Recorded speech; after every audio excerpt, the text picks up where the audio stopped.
Hey guys, welcome back to the channel. This is story about what if Naruto gets attached to Rias part 1. Before I start, please do support for more amazing content and comments for part 2. Do consider to subscribe my channel and share my video to your friends and check out the description as well. Let's start the video. After Nagato finished using Geto art of Rinari birth to revive everyone that was killed during the attack, he had passed away, so Konan took his body to be buried. Naruto, wanting to double check if Nagato had actually done it, quickly went into sage mode once more. To his relief, he could sense everyone alive again, and Kakashi-sensei is coming this way too. A tired yet happy smile came across his face. They're back. They're really back. As he met up with Kakashi, Naruto sensed something weird. What is that? Naruto questioned. He really hoped it wasn't something dangerous, cause damn it, he was tired. And not just physically, he was mentally and emotionally tired as well, and he was not in the mood for another battle. Naruto, what is it? Is everything alright? Asked Kakashi as he stared at Naruto with concern. I don't know, Kakashi-sensei, I sense something off. I don't know what it is, but I know for sure it's not supposed to be here. Naruto honestly didn't know how he should deal with this new development, as he didn't want to fight another possible big bad that decided to show up, so he was tempted to say screw it, let's go home. On the other hand, he didn't want everything he just went through to be for naught, so with that he took a deep breath and steeled his resolve once more and made his decision. Kakashi-sensei, stay here, I'm gonna go check it out, Naruto said as he prepared to head out in his direction, but Kakashi reached out and stopped him. Wait, Naruto, I'm coming with you, Kakashi said. What? No way, Kakashi-sensei, you died during the pain attack. Do you hear me? You died. I just lost both of my masters to the same guy. I'm not losing you a third time. Naruto practically yelled. No way was he gonna lose his master 3 times in a row. Be that as it may, Naruto, but as your sensei you're my responsibility, and a sensei never abandons his student, Kakashi retorted. Naruto could do nothing but sigh at his master's words, but at least he had some backup in case something went wrong, so he gave him a small smile. Okay, Kakashi-sensei, but be careful, I don't need you dying on me again. Kakashi gave him a small chuckle. Shouldn't I be telling you that, Naruto? Let's go. Right, Kakashi-sensei. Naruto nodded as the duo set out to whatever had popped up on Naruto's radar. As they got closer, of course, the sensation Naruto had felt also got stronger. Naruto couldn't understand just what he was sensing here. It felt like it was moving, but it also wasn't moving from its spot. Eventually, they reached the point where Naruto felt the sensation was strongest. As Naruto reached out to see if he could feel anything, a rip appeared and Naruto quickly jumped back to the tree where Kakashi was standing. Kakashi-sensei, what the hell is that? Naruto exclaimed. I don't know, but it looks like some type of portal. It looks similar to when I used my Kamui, but this looks like something different entirely, Kakashi responded, but to both of their surprises the portal started to pull. Kakashi, always quick to react, grabbed something and planted his feet to the tree branch using chakra to be sure. Naruto grabbed onto something quick.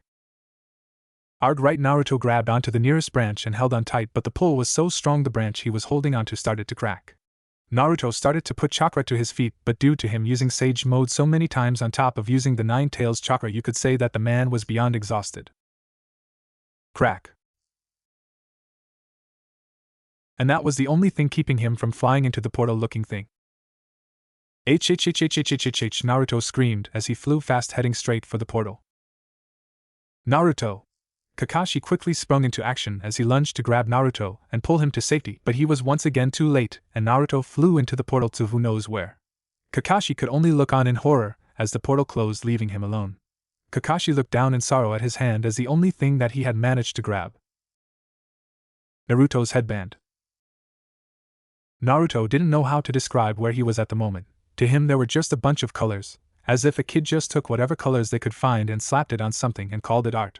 He couldn't even see anything for miles. There was nothing, like literally nothing, no buildings, no wind, not even a speck of dust. It's like he got sucked into the abyss, though it made more sense the more he thought about it. Naruto tried to move but found he was way too exhausted to do so. I guess all that fighting really did a number on me, huh? Naruto thought as he looked around some more. Naruto thought he saw something in the distance. It was small, but Naruto was sure he saw it. As he tried calling out to it, he felt that he was getting weaker as his vision started to blacken. No, I can't black out now. I still have to get back. The last thing Naruto saw before his vision went completely black was a girl with black hair tilting her head in curiosity. With the elemental nations. Kakashi could not believe what had just happened to his student. How did this happen? How did he let this happen? He was too late again, just like he was 3 years ago to stop Sasuke, and now 2 core members of Team 7 have left the village. He tried looking with his Sharingan to see if any trace of the portal was still there, even going as far as to use his Mangekyo. Kakashi checked, double-checked, and even triple-checked every inch of the area, but to no avail. Whatever it was that took Naruto was long gone. Losing hope, Kakashi fell to his knees and punched the ground hard, and he kept on punching the ground until he couldn't feel his hand anymore. After exerting all of his frustration, Kakashi got up from the small crater he made and walked back to the destroyed Leaf Village with a depressing thought. Naruto, Kushina, Minato-sensei, I'm sorry. Today would forever be known as the day the Hidden Leaf Village took 2 devastating blows. It was truly a sad day for everyone in the Leaf, as today marks the day that Naruto Uzumaki, the hero of the Hidden Leaf, went MIA. With Naruto. As Naruto came to, he found his eyes being assaulted by the sunlight. As Naruto squinted to let his vision adjust, he tried to sit up only to fall back down, as his body had not been given time to recover from his fight with pain. Where am I? Naruto questioned as he checked his surroundings, noticing that he was in a forest. After getting up, albeit with a bit of difficulty, Naruto started to walk around to see if he could find anything. After walking for about 15 minutes, Naruto started to get hungry as his stomach started rumbling. Naruto sheepishly scratched the back of his head. Eat now, find us something later, Naruto said as he looked around once more, only to find he was still surrounded by trees. But there's nothing nearby, which means I'm gonna have to go hunting again, Naruto thought with a little bitterness too. It looks like I'm back to square one, literally. Naruto then sat out to find something to sate his hunger for now. After about 5 minutes, Naruto found a lake with a good amount of fish in it. Perfect, fish, it's not ramen, but it will do just fine. Naruto then took out 4 of his kunais and with perfect aim hit 4 of the fish that were in the lake. Sorry fishies, but it was either you or me, Naruto thought as he gathered up the fish and the material needed to start a fire and cook his meal. As the fish started to cook, Naruto sat down and mulled over everything that had just happened to him recently. Okay, so I beat pain and saved the village. Next, this portal-looking thing appeared out of nowhere and sucked me into this weird colorful place. Then I pass out from exhaustion, and now I'm lost in the middle of nowhere with no way home. As the realization slowly dawned on him, Naruto's eyes widened. As the reality of his situation creeped in, so did his depression. What do I do now? I'm stuck in the middle of God knows where with no way back. I lost everything. My home, my friends, my dream, everything.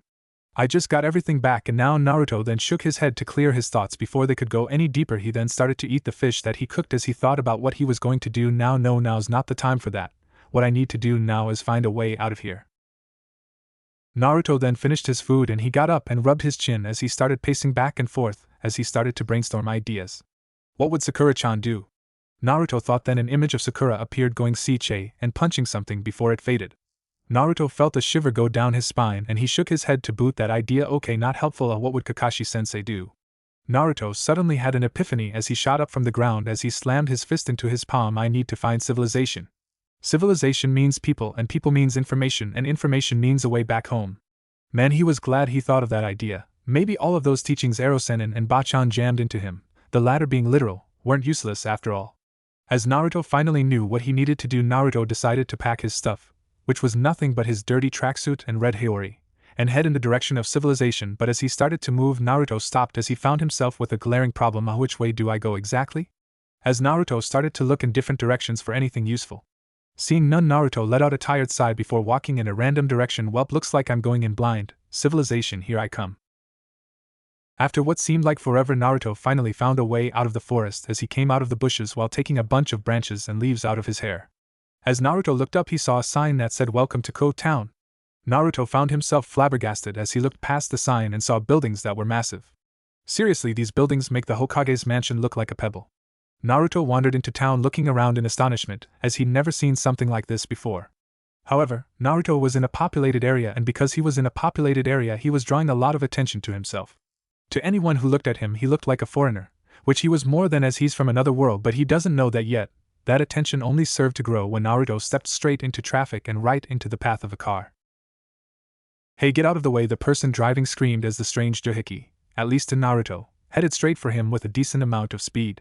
Instead of panicking, Naruto started waving his hands as if trying to get the driver's attention. It worked as the car screeched to a halt, stopping just at the tip of Naruto's feet. The driver was revealed to be a middle-aged woman as she rolled down her window to reprimand Naruto for his actions. "What do you think you're doing, kid? Are you trying to get yourself killed?"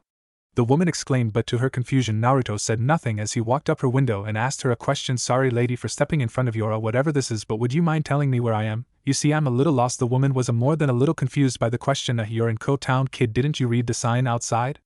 Naruto, who was still unaware of the attention he was getting as he completely stopped traffic, responded to her question with another question. Yes, but what I mean, where is Ko Town exactly?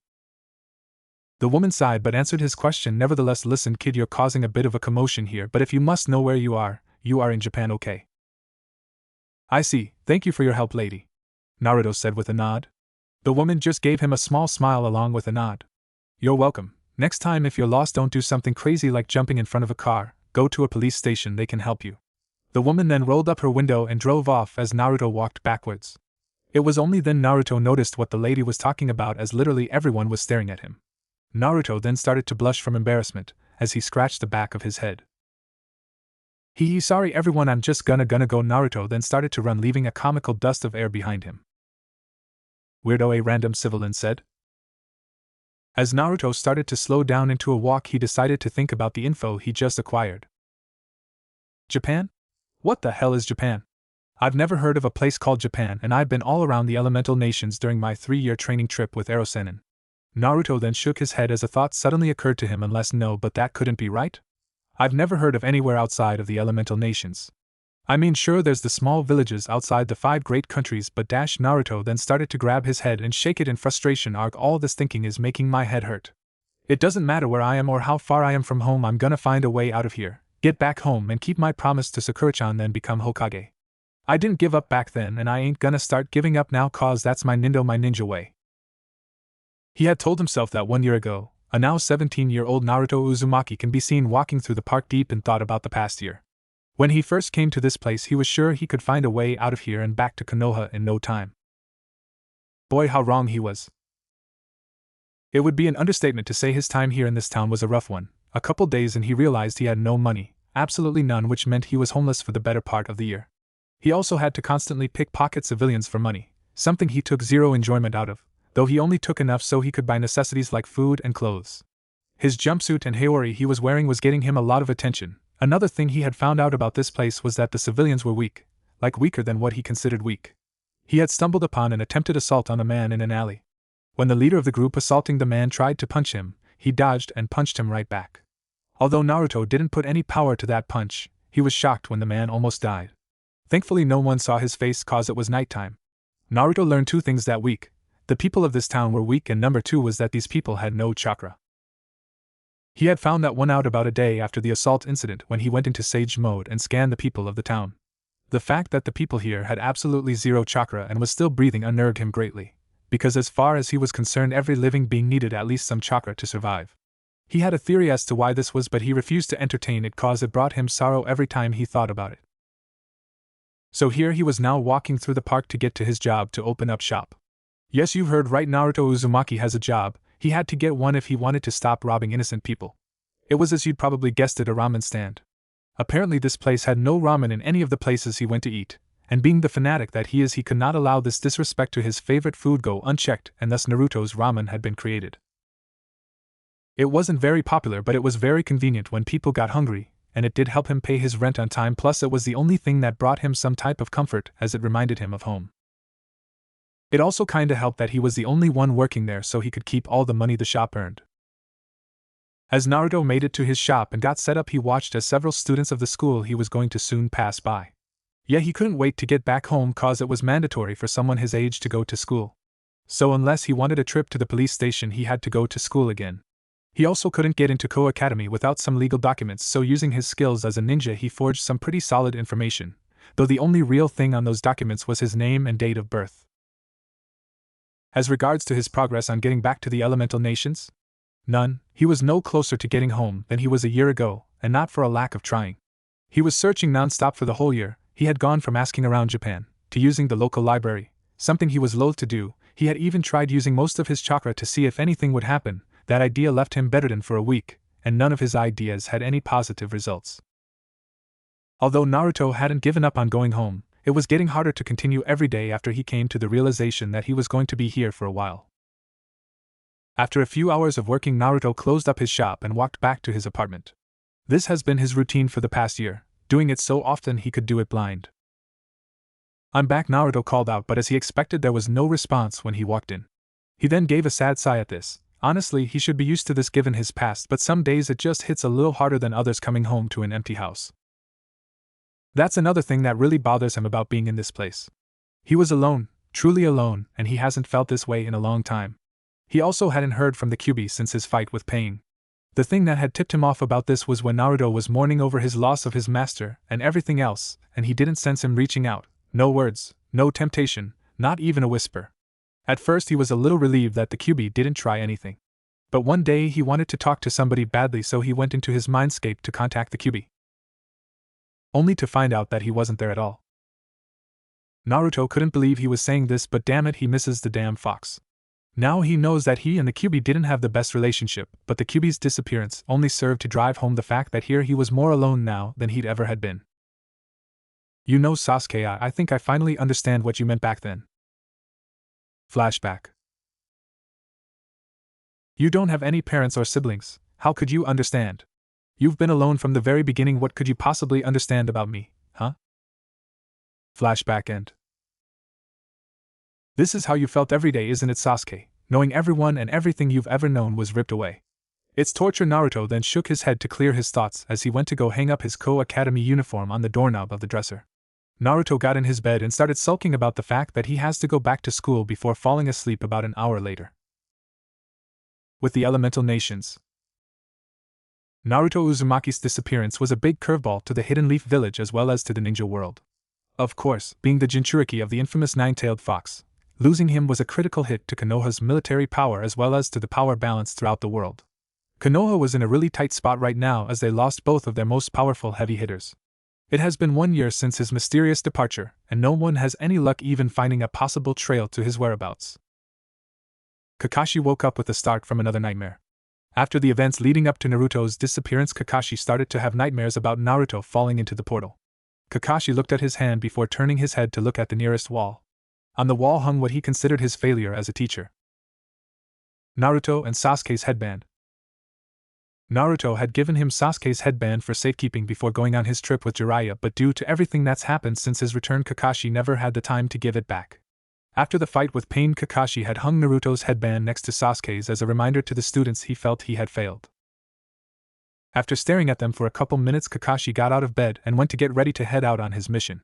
His mission? The mission he was on for the past year: find a clue to Naruto's whereabouts and bring him home. Kakashi grabbed his Umbu gear and headed out of his home. After Kakashi came back and revealed what had happened regarding Naruto's disappearance, Team 7 was disbanded shortly after. When Sakura heard this information, she was shattered. Learning both of her childhood friends and teammates had left her was too much to bear, and she hyperventilated and passed out.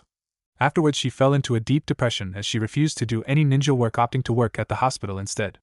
These days, Sakura only frequently visits 3 places: the hospital, the Naruto statue with Hinata, and Ichiraku Ramen, going with Hinata once every week.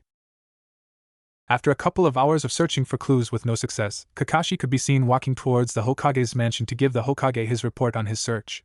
This has been Kakashi's schedule for the past year. As he made it to the door of the Hokage's office, he knocked and waited for a response. Once he heard a come in, Kakashi walked into the office. Any luck on finding Naruto, Kakashi? The question came from Tsunade Senju, the current 5th Hokage. She was one of the ones most affected by his disappearance, as Naruto was the one who convinced her to become Hokage 4 years ago. Over time, she had begun to think of Naruto as a son, so she was pretty heartbroken when Kakashi came back with nothing but his headband. Nothing, Lady Tsunade, and none of my Niken were able to catch his scent, replied Kakashi. Tsunade could only give a sad sigh at his words. Then she sat straight up in her chair with her face showing a calm expression, but you could still see the pain in her eyes. I see, and the Kazekage haven't seen or heard anything about him either. What's your report on the Akatsuki? Nothing too important report on them either. After the fight with Pain, they have barely made a move, although rumors say that Sasuke had joined them for a brief period but left soon after. Sasuke? There also hasn't been much activity from him since Itachi's death either. Tsunade replied, it's true, Sasuke hasn't been spotted since his battle with Itachi. However, the rumors about his brief team-up with the Akatsuki were a little concerning if they were true. Do you think Naruto may have had something to do with his inactivity, Lady Tsunade? Might be. You said you saw him during the presentation of the Naruto statue, right? It's odd, isn't it? All that talk about severing his bond with Naruto, yet he still made an appearance. Konoha had built a statue of Naruto near the graveyard in order to honor the hero of the village a couple of months back. People to this day visit and take good care of that statue, 2 people in particular. That is correct. Sasuke did make an appearance, but he was far in the back and in the shadows. We sent some ninjas after him, but they were all taken down. We would have sent some more after him, but our forces were spread thin as well, and doing so would cause a public panic, and that was the last thing we needed at the time. Tsunade nodded at his words before her face dropped its calm expression and into one of concern. How are you holding up, Kakashi? Tsunade asked Kakashi, as he was also one of the people that was hit the hardest from Naruto's disappearance. I'm fine, Lady Tsunade, Kakashi replied, keeping his calm demeanor. He then turned around to exit the mansion. Tsunade's voice reached out to him. I miss him too, you know. It's been hard to go on without him, Tsunade said. Yes, it has, was Kakashi's only response. As he was in the doorframe, Tsunade's voice reached out once more. Check on Sakura for me, will you? If you need to find, she should be where she usually goes these days. Instead of giving a verbal answer, Kakashi only nodded his acceptance at the request and walked out the Hokage's office to search for the last remaining member of the original Team 7. With Naruto. Naruto woke up with a groan. The sun was beaming straight into his eyesight, preventing him from going back to sleep. Well, he couldn't even if he wanted to. He has school in a few. God, he hated the sound of that. With a sigh, Naruto sat up in his bed and stared at nothing. Actually, he was just staring into space. After staring at nothing for a few minutes, he got out of his bed and cracked his back. He then released a relieved sigh as he walked into his bathroom to brush his teeth. Naruto looked in the mirror as he went to grab his toothpaste. His hair had grown over the past year, and his eyes, which were once bright blue, now on the dull side due to his failed attempts to get home. Now, if you were to ask a random person, they would say his eyes were a regular blue, but to anyone who knew him, they would definitely say he's depressed. He had also grown a little taller, becoming 5 feet 7 inches.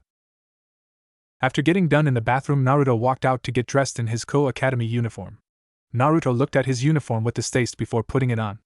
However, Naruto wore an orange t-shirt with a custom-made Uzumaki swirl on the back, though no one can see it due to the blazer on his back. He took one last look at himself before giving a sigh. I'm heading out, Naruto said before stepping out the door. It took him a couple minutes to get to Ko Academy cause he got lost a couple times along the way. He had to admit the school was huge. Due to Naruto being a new student, Naruto was met at the gate by the president of the student council, Sauna Shirtorai. You're the new student Naruto Uzumaki, correct? Sauna asked him. Naruto looked at the bespectacled young woman with curious eyes. For some reason, Naruto got the sense that something wasn't quite right with this woman, but then again, nothing in this place seemed right to him, so he put it out of his mind for now and answered the woman's question. Yep, that's me, Naruto replied with a bit of a melancholic tone. Naruto normally would have answered with an energetic tone like, yo, that's me you're looking at, Naruto Uzumaki. But he hasn't really felt like his energetic self since coming here. Follow me quickly so you can get to your schedule. You're almost late to your first class, Sauna said in a strict tone as she turned around and started walking towards the school. Naruto shrugged before saying, I got lost on the way here, but it wasn't like she could see him actually shrug. Nevertheless, Naruto followed her without much complaint. After quickly getting his schedule and being rushed to his class by student council president, Naruto knocked on the door and waited for a response. After hearing come in, Naruto walked in as the teacher announced him as the new student and waved a lazy hand towards his classmates. Yo, Naruto Uzumaki was all he said. Okay, now that the introductions are out of the way, Naruto, you can sit in that empty seat by Kiba, the teacher said. And who might that be? Naruto asked. Honestly, Naruto would have laughed a bit at the name because of its familiarity, but before he could, the guy named Kiba raised his hand. Over here, Naruto-san, Kiba said in a polite tone as Naruto walked over and gave him a nod and sat down. Apparently that had been the wrong thing to do, as chaos erupted in the classroom in the form of girls whining. Oh, well, why does he get to sit next to Kiba-kun? A girl whined. I wanted to sit next to Kiba-kun, though, another whined. Sensei, why can't I sit next to Kiba-kun? And another girl whined. Yeah, there was a lot of whining. Naruto could only sigh at his new predicament. Seriously, he sat down for half a second and already chaos erupted. At least this time he didn't get beat up for being near the pretty boy of the school. Fucking Sasuke. Sorry, Naruto-san, I am quite popular among the girls of the school, you see. Kiba apologized. He honestly felt for the new guy, as popularity could sometimes be a curse. Really, I never would have guessed you were popular, Naruto sarcastically said, though his sarcasm only made Kiba chuckle a little bit before retorting. Yeah, you'd really have to take a closer look to notice, Kiba said with a smirk which made Naruto shake his head a bit and give a small smirk in return. And so began Naruto's life as a Ko Academy student, where he would meet the people that would change his life forever. Not that he knew that, of course. Naruto woke up with a start, as he just came out of another nightmare. Ever since that fateful day 1 year ago, Naruto hasn't had a good night of rest since his subconscious was constantly being invaded by several different nightmares ranging from pain destroying the village, the villagers constantly bullying him, to even Sasuke killing him back at the final valley. Naruto got out of his bed to get ready to go to school. On his way out the door he looked at the one thing he still had from his village, and that was his ninja pouches which held all his belongings, which was not very much due to past events. He hadn't really had a need for it anymore since he hadn't trained in a while, and he couldn't train because it would bring him too much attention, and number 2 was he couldn't find anywhere to train. Naruto sighed as he walked out the door, ready to get this school day over with. Rias frowned at the chessboard with a bit of frustration. She was currently in the student council room playing chess with her childhood friend and rival Sona Citri. Sona had called her to discuss a little concern about their school's new student, Naruto Uzumaki. Naruto had flown under their radar when he came to their school. Sona had only found out about him last minute on his first day, as he didn't even take the entrance exam he was just accepted in, and the fact that he had flown under both of their radars was cause for concern. Rias knew nothing about a new student until she heard from gossip that Kiba hangs around him these days. It is a bit concerning that he just appeared out of nowhere, Rias said as she moved her knight to a spot where she could take Sona's rook. Not only that, all of his information concerning his background is all fake. The only thing real about him is his name, Sona said as she moved to take one of Rias's rooks. Sona's words had caught her attention as she looked at her rival. The game of chess all but forgotten, really? Everything except his name is fake? What about his date of birth? Rias questioned. It was a little surprising to hear that all of that got past her and Sona with zero suspicion. It could also be fake for all I know. While his date of birth could be true, I also checked all hospitals in Japan for the names Naruto or Uzumaki, and neither of his names appeared anywhere. It's like he appeared out of nowhere. Sona said with her usual seriousness. If this new student was someone dangerous, then Rias's knight was in trouble. Rias's eyes narrowed and her expression and tone took on a serious one. So in other words, we might have a threat in our territory. Sona nodded at her rival's words. Could be, but then again I can't sense any supernatural power coming from him, so it could be a foreign human, but that also doesn't explain the fake documents. In any case, I'll give Yuto a heads up and have Kaneko watch him from afar to see if she can pick something up, Rias said. While that's what she said, she had another goal in mind. Sona studied her friend's expression for a couple of seconds before coming to a conclusion. Knowing you have another end goal in mind, don't you, Rias? At this, Rias just smiled. Sometimes her childhood friend knew her too well. Naruto was laying back on a tree as he watched with bitter amusement as the perverted trio, 3 of the most hated people of the school as he quickly found out, got chased by the members of the kendo, and that blonde girl that always hangs with them trying to play peacekeeper. They're just like you, Naruto said with a sad smile. His late master would have definitely loved them. Hell, if they had chakra, Naruto would go to say that those 3 would have been his star pupils. Who are they like, Naruto? A voice said next to him. Naruto knew who this was. This was the guy who he sits next to every day, the one who refused to leave him alone even when he tried to outright avoid him. This man was the #1 pretty boy of Koa Academy, Kiba Yuto. He didn't know why he chose to hang out with him over anybody else, as he was one of the most popular in the school and he was just the new guy. No one that you know. Any reason why you are here, Kiba? Naruto questioned. Is it wrong to want to hang out with a friend? Kiba asked. If you'd asked why he chose to hang out with the new kid, he would honestly say he just wanted another guy to talk to. Sure, Issei was a great friend, but he was more or less thinking about a woman's chest 24/7. So he wanted to befriend the new guy, but he didn't know why he was so dead set on avoiding everyone in the school. No, there's nothing wrong with wanting to hang out with a friend, but whoever said we were friends, Kiba? Naruto said with a cold tone in his voice. Kiba's smile dropped a tiny bit, but nevertheless shrugged and sat next to Naruto. Well, everyone else seems to think we're friends. They even have a name for us, Kiba said. And what name would that be, oh pretty one? They already have a name for them? He's only been here for about a week, and he already has a title. Wow. The Golden Boys of Ko, I think, Kiba answered. Naruto rolled his eyes and leaned back further into the tree. After a few moments of silence, Kiba spoke up. Can I ask you something, Naruto? Kiba asked. Shoot, Naruto retorted. He was hoping he wouldn't ask him where he was from or something like that because he did not study that information he forged up, and if he did ask him that, he was screwed. You don't look like someone from Japan, so where are you from? Kiba asked. Bucho gave him a heads up about Naruto on his way here, so he decided to use this opportunity to learn more about this possible foe, though he hoped that he could befriend him if possible. Me and Big Mouth Man, Luck just was not on his side these days, but then again, when has luck ever been on his side? He wouldn't be Naruto Uzumaki if he got what he wanted. Does it really matter where I'm from, really? He just had to ask the one question he wasn't able to, nor was he going to answer. He didn't know what Kiba's goal was right now, call him paranoid or it's his master's training in overdrive mode, but there was something off about this guy. Now that he thought about it, he's been getting this same feeling about some of the students in this school. It's the exact same feeling he got when he met Sauna. I suppose not, though I was just curious, Kiba answered. He had noticed that Naruto avoided the question. Kiba stored that in the back of his mind for now. Naruto sighed as he got up from his tree and started to move on to his next class. Before he got far, he turned his head to look at his fellow blonde in the eyes. Look, Kiba, I know what you're trying to do and I appreciate it, but I don't need nor do I want friends, just leave me alone. With his words said, Naruto left him to his spot on the tree.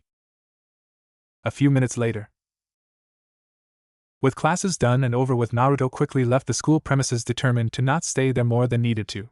As he was walking to open up shop, he got the sense that someone was following him. Due to his training, he could easily tell when someone was following him, but since the people here were so weak, he wasn't entirely sure, so he took a couple detours on the way. After being sure that someone wasn't following him, he picked up the pace to his ramen stand, opened up shop, got the ingredients out and got to cooking. The bills can't pay themselves, though I wish they could. Rias was just getting out of the shower when the rest of peerage had come in. Bucho, we've returned. A beautiful young woman with a voluptuous figure, very long black hair and violet eyes. This was Rias's longtime friend Akino Himejima. We're back, a petite girl with white hair and gold eyes said. This pretty young lady was Rias's rook Kaneko Tuju, the mascot of Ko Academy. Hey Bucho. This voice came from the number one enemy of the school, the most infamous member of the perverted trio Issei Haidu, one of the two newest additions to her family. We've returned, a pretty young girl with long blonde hair and green eyes stated along with her other members. Her name is Asia Argento, the second of the newest additions to Rias's peerage. Welcome back, everyone, Rias said with a smile. Kiba, Kaneko, did you manage to find anything? Rias asked. Sort of, Bucho. There's nothing important that I got out of him, but he did avoid my question when I asked him where he was from, Kiba answered. Rias nodded at his words and she turned her head to her rook to hear her answer. Lost him in an alley but got his scent, the rook provided. If anyone asked her, this boy had the weirdest scent she ever picked up on so far. His scent was a combination of a fox, a toad, and ramen. There was also something else there, but she couldn't put her finger on it. Bucho, what's going on? Asked her pawn with a bit of worry. Rias gave him a reassuring smile as she answered him. Sorry, Issei, it was last minute, so I only had enough time to warn Kiba and Kaneko, but there's a new student around campus and I'm having Kiba and Kaneko tail him. A new student? Don't you think we would have heard about a new student? Her queen asked. That's what's so concerning about him. He flew under all of our radars, even Sona's. The only one of us who knew about him was Kiba because he shares a class with him, Rias answered. At her words, her knight bowed his head in apology.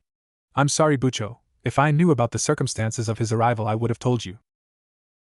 No need to apologize, Yudo. You couldn't have known about it. Bucho, what should we do?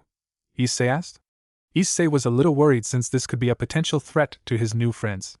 But he was also determined to fight this guy if need be. We'll make preparations for now, but our actions from then will depend on his own. Kaneko, I want you to keep tailing him, Rias said as she walked towards her desk to sit down. Hi Bucho, Kaneko said before turning to walk out of room. Everyone else except Akino followed suit, but when Kiba got to the door, Rias's voice reached out to stop him. Yudo, I've got a different task for you. What is it, Bucho? Naruto shares a class with you, correct? I want you to befriend him if possible. Her knight nodded his head to her request. Of course, Bucho. Naruto is a very distant person from what I've seen, but I will try my best. With those words, Kiba left the room. It's odd, isn't it? How he slipped under us like that, Akino said. Yes, it is. While we could say we were too focused on Issei and Asia to notice him, but he also slipped under Sona's radar as well. On top of that, he also managed to lose Kaneko when she was tailing him, Rias answered. It seems like we have so many things being thrown at us these days. First Issei, then the whole ordeal with Asia, and now this new boy. I wonder how to interpret all of this. If this Naruto turns out to be an enemy, then we will deal with him accordingly. However, if Kiba can manage to befriend him, then we could have another ally instead of an enemy, Rias said before taking out a red chess piece out of her desk before twirling it in her fingers.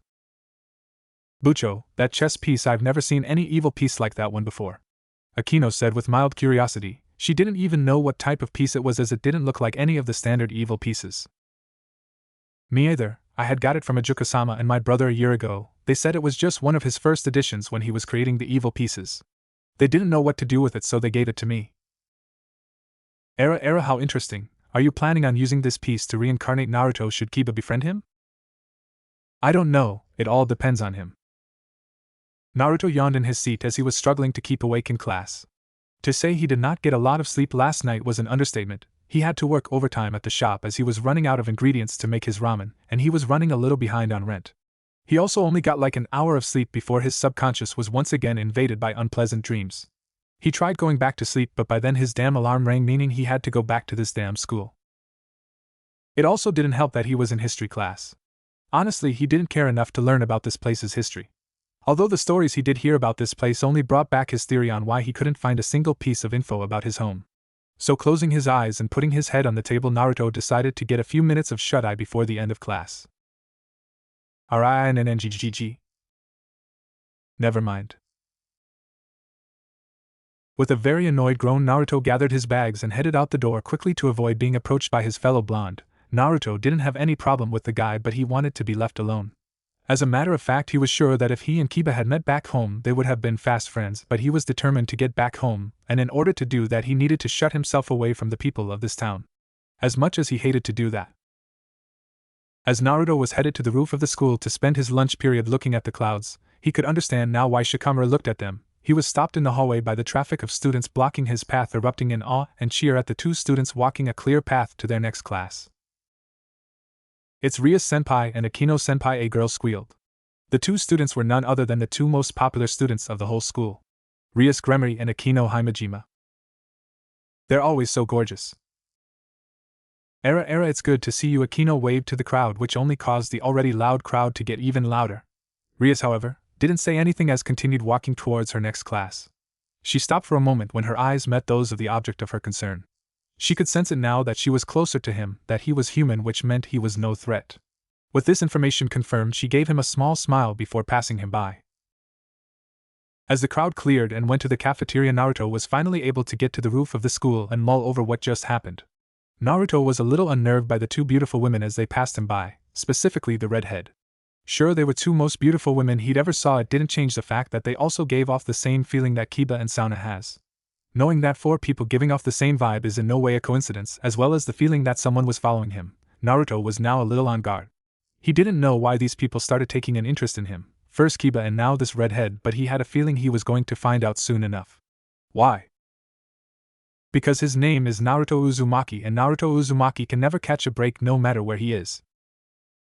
Era, it seems he is quite the cutie, Akino said with a hand on the side of her face. Rias, however, did not respond, causing Akino to look at her in concern. Bucho? His eyes, did you see them? Rias asked. She recognized those eyes, how could she not? She saw those same eyes 3 times before. They were the eyes of someone that's been hurt. He did a very good job at hiding it that she almost didn't notice. On top of that, the strange piece she got a year ago appeared in her pocket when she walked past him. However, all of this only brought more questions about this mysterious newcomer. What do you mean, Bucho? They were dull. He did a good job at hiding it, but I can see it. He's been hurt. Akino looked at her friend and president with a smile that held bitter humor. It seems you always come across the broken ones. Rias sighed at her queen's words and looked ahead. Just who are you, Uzumaki Naruto? Naruto has had an irritating week to say the least. Ever since his interaction with the redhead and the Nadeshiko, is that what they're called? Anyway, ever since his meeting with them, people just wouldn't for the love of ramen leave him alone. First was this student council guy who tried to get him to join the student council. Next it was this blonde-haired girl, Asia was her name, he thinks. While he wasn't exactly rude, she is too nice to be outright mean to. He wasn't nice either, so he blew her off as well. Apparently that was the wrong thing to do, because then the leader of the perverted trio came up to him and demanded that he apologize to her. Boy, that caused a scene because he almost got into a fight with the guy because he saw nothing to apologize for. Rias, as he found out due to the screaming students, came in and stopped it before it could escalate. Then on top of that, he still has not made any progress on ways to get home. He tried making a transportation jutsu, but since he had no idea how that even worked, the idea blew up in his face, literally. So yeah, he was pretty irritated this past week. Now you have him in his ramen shop twirling a kunai around his finger waiting for some customers before school. Oh yeah, that's another thing that happened. When he felt that something or someone might be watching him, he had his ninja pouch on him at all times. Now he hadn't been able to fight seriously in a year, so he was pretty sure he was rusty with most of his techniques, but he kept up with his hand-to-hand combat should he have some problems. Naruto saw the flap to his shop open and slipped his kunai inside his sleeve as he got up to serve his customers. Welcome to my ramen shop. How can I? Oh no, not you two. One of the two has shaved hair and normally wears a Ko Academy uniform with an unbuttoned blazer. The other one has shoulder-length dark brown hair and thin black eyebrows, and wears rimless square glasses. These two were none other than the other two members of the infamous perverted trio Motohama and Matsuda. Uzumaki-san? What are you doing here? Motohama asked. It's my shop. Was the sign outside not clear enough? I mean, it does have my name on it. Naruto resisted the urge to sigh and just told them to sit down. Anyway, what would you guys like? Do you have anything else other than ramen? Matsuda asked. Naruto got the urge to sock the near bald man in the face with every amount of strength he has after hearing that question. Stay calm, Naruto, stay calm, Naruto, stay calm, Naruto. After a few seconds of awkward silence, Naruto decided to ignore the man and just got out a pen and a sheet of paper. So that will be 2 miso ramens? He asked. When receiving a nod from Motohama, Naruto turned around to make the ramen. Damn that Issei, always hanging out with Rias-senpai and her voluptuous. Motohama whined. Let's just hope she doesn't disappear along with the rest of the big girls of the school. It would be truly disastrous if all the big ladies disappeared. Matsuda whined with comical tears going down his eyes. That had caught Naruto's attention as he was almost finished making the duo's food. Girls disappearing from school? He would have noticed if people started disappearing. Oh, who was he kidding? He doesn't pay enough attention to who goes in and out of this school. Naruto decided to listen in to see if they would say anything else useful. At this, we won't be able to look at any huge if the girls keep catching this disease and disappear. Motohama cried. A disease that only targets girls with good assets? Yeah, totally legit. Well, that was what he would say if he didn't come from a place where giant talking toads exist and can do martial arts. If things like that exist, anything is possible. While he could pull a Shikamaru and just mind his business, he knew that 9 times out of 10 the people that randomly disappear don't come back. Just because he doesn't want friends doesn't mean he's gonna sit back and watch the people around him be harmed. That's not who Naruto Uzumaki is. With those thoughts in his head, Naruto put the now finished ramen in the bowls and served his unknowing informants. So that stray demon was an alchemist who was working with goblins? Rias asked the virtual image. After the encounter with the stray girls around the school started disappearing, and as the caretaker of this place, Rias wanted to deal with it. Yes, we've also discovered an issue related to it. It seems as though he has synthesized a chimera from a carnivorous plant and a dragon from his laboratory and released it in your territory. The virtual image who answered Rias's question was her sister-in-law Graphia Lucifuge. What is a chimera? Asked Asia. A chimera is a monster made up of several different creatures, Asia-chan Akino helpfully answered. The carnivorous plant part of it shouldn't be that much of a problem, but the dragon part should be a little difficult to deal with, Rias said with her hand on her chin. That's it for now, we'll contact you again if there are any updates. Alright, thank you for the information. With those parting words, the virtual Graphia disappeared. Issei was about to ask who the person on the call was, but at that moment the door to the clubroom opened. Bucho, we've returned, Kiba said while walking into the room with Kaneko. We're back, Kaneko said. Rias graced them with a smile when they came in. Good work, you two. I can tell from your faces that you found something. Yeah, we tracked it down. It's most likely after the girls of this school, Kiba said. At his words, Issei tilted his head questionably. Girls? What would it want with the girls? That's what we intend to find out, Rias told Issei gently before she got up to walk to the window. As she stared out the window, she saw a certain blonde-haired student walking past the building. It seems I have to put you on hold for now, Uzumaki-san.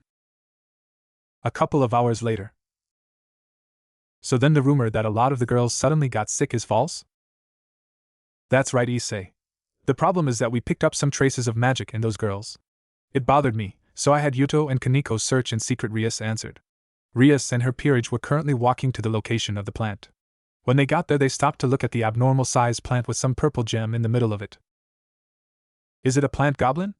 Asia asked. No, this is, Rias started to say, but when she said that, a dragon head sprouted from the middle of the flower. When Issei saw this, his eyes widened. Bucho, is that a? Yes, this is the dragon that Grafia was talking about. Rias finished for him. Finding it here saves me some trouble. Let's hide, someone's coming. The peerage found a hiding spot behind the trees and watched as two girls walked towards the plant-dragon hybrid. One of these girls had brown hair and was wearing a yellow pajama set. The other girl had pink hair with her hair laid back with a hairband. Issei recognized these two girls. Huh! These two girls are from my class, Keitace and Murayama. Issei watched as the plant hybrid used its tentacles to latch onto the two girls. What's it doing? It's sucking out their life energy, Rias told him. Issei was about to step out to confront the plant, but Rias stopped him. Hold on, Issei. But Bucho, Issei started to retort, but Kiba cut him off before he could finish. Issei, judging from past cases, this won't kill them. Indeed, so let's just wait and see, Rias said, and at that moment Kaniko's nose twitched as she picked a certain scent. When she caught this scent, her eyes widened just a tiny bit. He's here, the white-haired girl said. On the outside she had her usual blank face, but on the inside she was shocked that he was here, especially with none of the others noticing. Rias looked at her rook questionably. She was about to open her mouth to ask who she was talking about, but at that moment two shurikens came out of the bush across from them and cut the tentacles on the girls. The entire group except Kaniko's eyes widened as they saw a figure jump in front of the hypnotized girls. Each one of them was very surprised that he was here. How did he get here? They did not know, but one thing was for sure. None of them were expecting Naruto Uzumaki to make an appearance tonight. Flashback. When Naruto got to school, he could see what the two perverts were talking about at his shop. Some of the girls that were at this school were missing and the other girls looked completely out of it. Though there were two girls in particular that looked a little different from the rest of them. Naruto knew that look. He would have been a fool if he hadn't. This was the look of someone under genjutsu. Now that he knew that the rumors of the girls disappearing were true, it would clash with his soul if he just stood on the sidelines. So Naruto did what any ninja did and followed them discreetly. Now Naruto knew he couldn't be in two places at once. Oh wait, yes he can. God, he loves shadow clones. After finding a secluded place in the school, Naruto double-checked to make sure no one was around and did his signature hand sign, and with a puff of smoke a perfect replica of himself appeared. You know what to do. But why do I gotta go to class? Class is so boring. Why can't you do it? The clone whined. 'Cause I'm the original, and what I say goes. Now off you go. With that said, the clone walked away sulking about stupid originals and classes. After about an hour or two, the two girls finally left the school early, just as Naruto was starting to get bored and was about to call this stealth mission off. Alright, finally they do something. Okay, so girls go missing, check. Leaving school early, check. And a decent-sized chest, check. Now all that's left is to find out where they're headed, take the creep down and leave before the girls come back to their senses. Simple, right? Wrong. It took a couple of hours, but he finally found where the girls were headed. It took a long time because the two girls walked so slow, it literally took them from sunset to the middle of the night. They even took time to change into pajamas. Though that wasn't what made things complicated. When he got to the location, he was expecting a shady dude or an abandoned house or something like that. What he was not expecting was a giant plant with a gem in the middle of it. Or a head to sprout from the flower. On top of that, the damn thing just latched onto their chests and started sucking something from them. Now Naruto has definitely seen weirder stuff, but this was something he would probably find in the Ika Ika series. Naruto gave a sigh at his predicament. Not knowing if this thing would kill them or not, Naruto sprung to action. Flashback end. You girls okay? Naruto asked, but when he looked back he got no response as the girls just walked away without a word. Wow, those girls must have been under some heavy genjutsu. When Naruto looked back at the plant, he could see it was mad at him for interrupting whatever it was doing. Naruto grabbed a kunai out of his pouch and got into a battle-ready stance. The battle now started as the plant launched its tentacles at Naruto. Naruto, however, was ready as he dodged each tentacle that was thrown at him. Another tentacle flew at him from above, but he once again dodged it by going into a forward roll. Naruto jumped forward to get in close, but even more tentacles sprouted from the ground and wrapped themselves around him, stopping him in his tracks. Oh right, it's a plant, he kinda forgot about that. The Gremmy group was stunned to see this sudden turn of events. Though Rias in particular had a lot of questions running through her head, she decided to push them aside for now.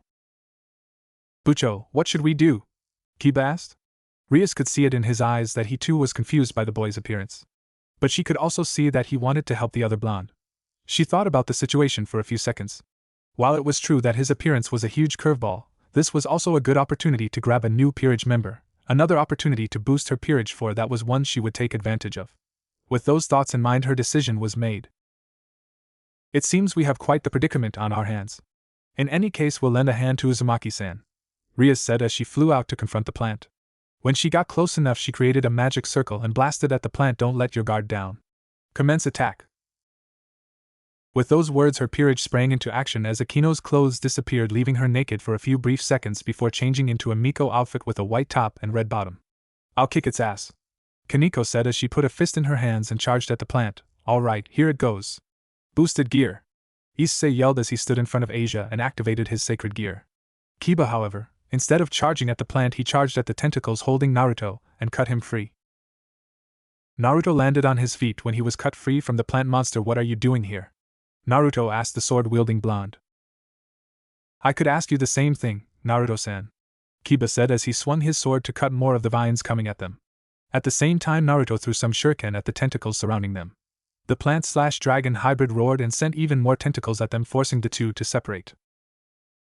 Rias shot another blast of destruction at the plant's tentacles, destroying them. However, every piece of the plant she destroyed just grew right back. She also watched the same thing happen with the rest of her peerage. There's no end to these things, Issei said. It's recovering faster than we can damage it. It seems its full potential has been brought out. The air and soil of the human world and the life energy from the students provides optimal conditions for it, Rias noted. Naruto raised an eyebrow after hearing her words. Human world? But before he could dig deeper into her words, more tentacles came flying at him, but once again he cut them into pieces. While he was tempted to just use a Rasengan and end this battle, he knew that a ninja's greatest strength was information. So he didn't want to use his attacks in case these guys turned out to be enemies, and he only knew Kiba, but that didn't mean he trusted him, nor were they friends. Asia watched the battle with concern for everyone, even Naruto. I hope everyone will be okay. Then the ground beneath her started to crack. Then suddenly tentacles bursted from the ground and wrapped around her. Kaya! Asia! Issei screamed, but when he tried to help her, Rias, Akino and Kaneko got wrapped up in the tentacles as well. Bucho! What is this? Rias exclaimed.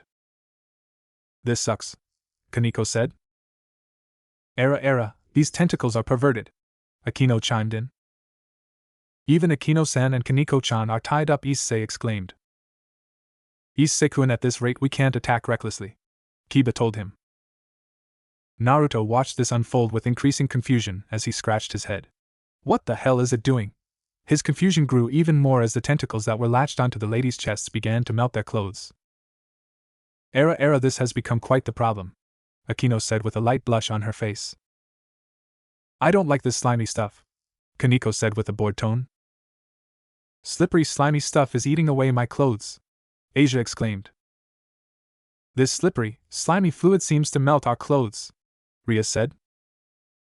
Naruto's sweat dropped at the events currently happening in front of his eyes. I just had to follow those girls here. At this rate, everyone will become naked, Issei said with a very perverted face. This is a really big deal.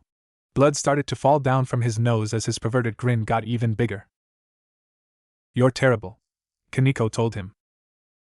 Issei, don't just stand there, you fight too, Rias reprimanded him. Kiba, noticing Naruto's increasing confusion of everything, gave a sheepish laugh. Sorry Naruto-san, it's a long story. Instead of receiving a response from him, Naruto just looked at him with a face that Kiba couldn't read.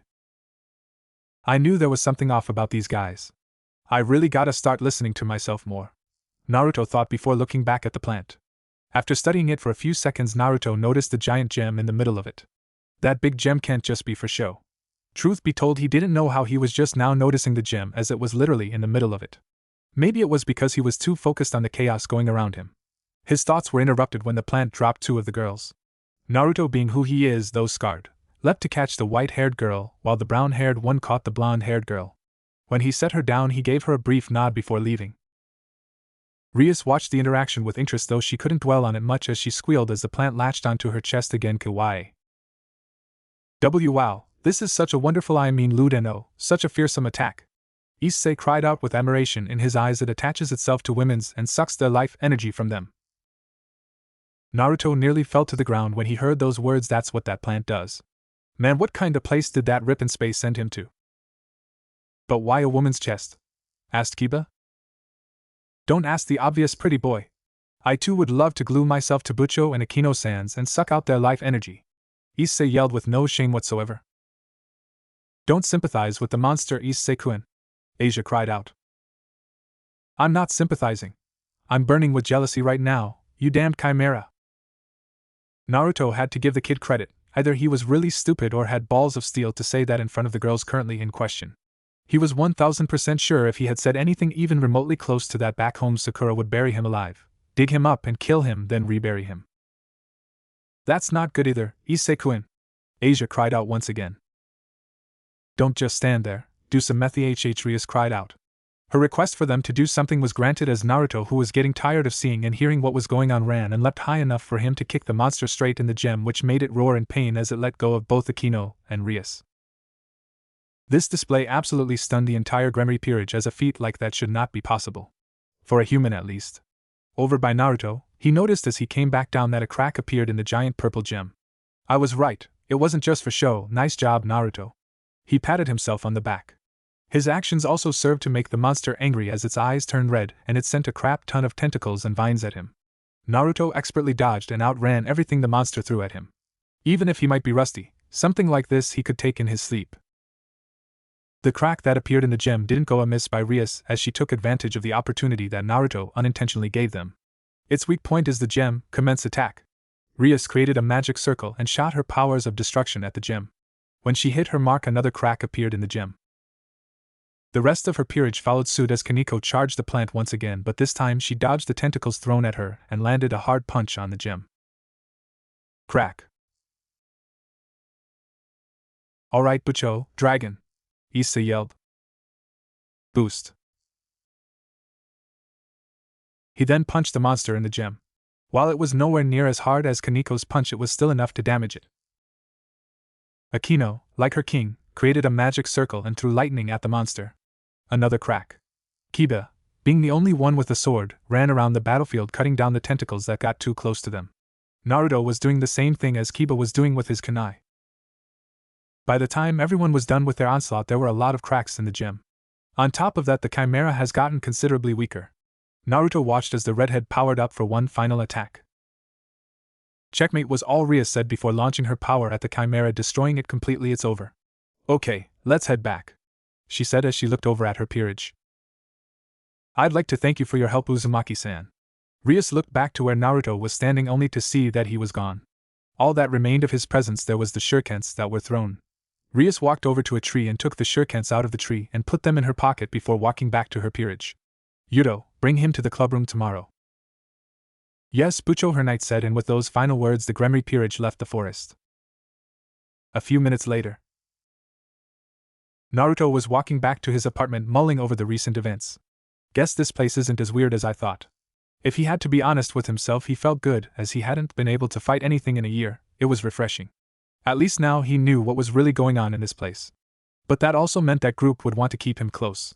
Which also meant he would be seeing a lot more of Kiba and his friends than he wanted to, so in short, his life just got more complicated than it already was. Great, the Uzumaki luck strikes once again. The next day after class, Naruto had his head down trying to go to sleep until Kiba tapped him on his shoulder. Naruto looked up at him with a drowsy look. Can I help you, Kiba? Would you mind coming with me? Bucho wants to meet you, Kiba asked him. Already, huh? Naruto thought. He knew that those guys were gonna keep an eye on him, but they already want to meet him? And if I say no? At his words, Kiba just shrugged his shoulders. Naruto sighed before getting out of his seat. Fine, might as well see what she wants. The redhead is who you're talking about, right? Kiba nodded his head as they walked out of class. After a few minutes of walking, they left the main school building and were now walking towards the large building outside of the school. It's a school building? Kiba answered his question with a nod. Naruto and Kiba walked into the main room of the old school building and were met with an extravagant interior design. Although the room was very dim. On one couch was the white-haired girl eating some chocolate, and on the other was the brown-haired pervert, Anasia. Finally, in the center of the room you have Rias standing in front of her desk with Akino behind her. The white-haired girl and his eyes locked for a few seconds. To Naruto it looked like she was searching for something, though he couldn't really tell because her face had a blank look. That's Teju Kaneko, a first year. Kiba told him. Kaneko-chan, this is Uzumaki Naruto. The now named Kaneko nodded her head at him, to which he replied with a yo. Over there is Hayato Issei. Issei just gave him a glare, then turned away. That did not go unnoticed by Kiba, but he continued nevertheless. Next to him is Argento Asia. I believe you two have met before, correct? Yeah, we've met before, Naruto said. It's nice to see you again, Naruto-san, Asia said with a smile. Though she didn't get a verbal response from him, he did nod his head. Though this did get him another glare from Issei. Now that the introductions are over, first and foremost, welcome to the Occult Research Club. Do you mind if I call you Naruto? Rias was sitting at her desk in the clubroom going over some documents that had recently come in when a hot cup of tea was placed by her side. She put the papers down to take a sip of the tea. Thank you, Akino. Akino bowed her head, then put the tea tray to the side. She looked back at her best friend and saw that she had this far-off look. A teasing smile came across her face when she saw this. Era can't keep Naruto-sen off your mind, Bucho? Her words had the desired effect as Rias's mind came back to earth as she sent her a mock glare. Akino just giggled at this. Era Bucho, does his refusal to join bother you that much? It's not his refusal that's bothering me that much. While she didn't expect him to refuse her, it was his lack of reaction to everything he was being told that threw her off. It was the same thing with the Chimera. It was clear that he also knew nothing of devils, angels, or fallen angels. Not only that, the feat of strength he displayed when he freed them should be impossible for a human, even those aware of the supernatural. Rias put a hand on her head and sighed. He didn't even join yet, and he's already troublesome. Akino's head perked up at this before Rias gave her a smile. You didn't think I was gonna take no for an answer, did you? I'm just going to try harder to convince him. I guess it isn't like you to give up so easily. But you also seem quite committed to Naruto-san joining. I'm not quite sure what to make of it. Rias, you. While it's not a bad thing to have my best friend worry over me, but this is my own problem. Also, in the club room, it's Bucho, right? After a second or two, Akino nodded her head. Yes, Bucho. Akino then bowed her head. Well then, I'll be off. Akino walked out of the room, leaving her king to her thoughts. Naruto was relaxing by his favorite tree, enjoying the quiet atmosphere. While he should be in class right now, well, he is technically. He has said it once and he'll say it 1,000 times more. God, he loves shadow clones. His mind then drifted off to what he had been told yesterday. His meeting with Rias and her peerage did help him confirm his theory that he was not in his home world. As much as he hated it, he had to accept it. Flashback. Devils have been fighting their biblical counterparts, the angels and fallen angels, for quite some time now. This conflict is known as the Great War. The conflict has only recently been called off in a ceasefire. The devil's population has decreased due to the many years of fighting. This problem has only recently been solved by the introduction of the evil peace system, Rias told him, eyeing Naruto for any signs of interest. Naruto raised his eyebrow as he soaked in this information. Confirming that Naruto wasn't going to say anything, Rias continued her explanation. The evil peace system is what created the concept known as a peerage. A peerage is a term used to describe those who are made a subordinate to a king. Naruto tensed when he heard this. He didn't particularly like the idea of servitude. A subordinate? Peerage? Why is she telling me all of this? Wait, is she? He thought. As you can see, the people around you are devils as well as members of my peerage. When Naruto looked around, each of the members sprouted their wings. Unlike other masters, however, I see my peerage as my family and friends, and I treasure them no matter what. So that's what she's trying to do, Naruto thought before he stood up and headed for the door. This caught everyone's attention. I appreciate the offer, but no, I'm not interested. When he got to the door, he turned around to meet the eyes of the crimson-haired beauty. I'll tell you, like I told Kiba, I'm not looking for friends or comrades. I just want to be left alone. I won't tell anyone about what I've been told here, you have my word. Rias tried to stop him, but Naruto already walked out the door. Flashback end. Me a devil? No way, I still have to get home. There's no way I'm gonna serve someone I don't even know. But what if I don't ever get home? What if I'm stuck here forever? What if I dash? Naruto stopped his mind from going any deeper.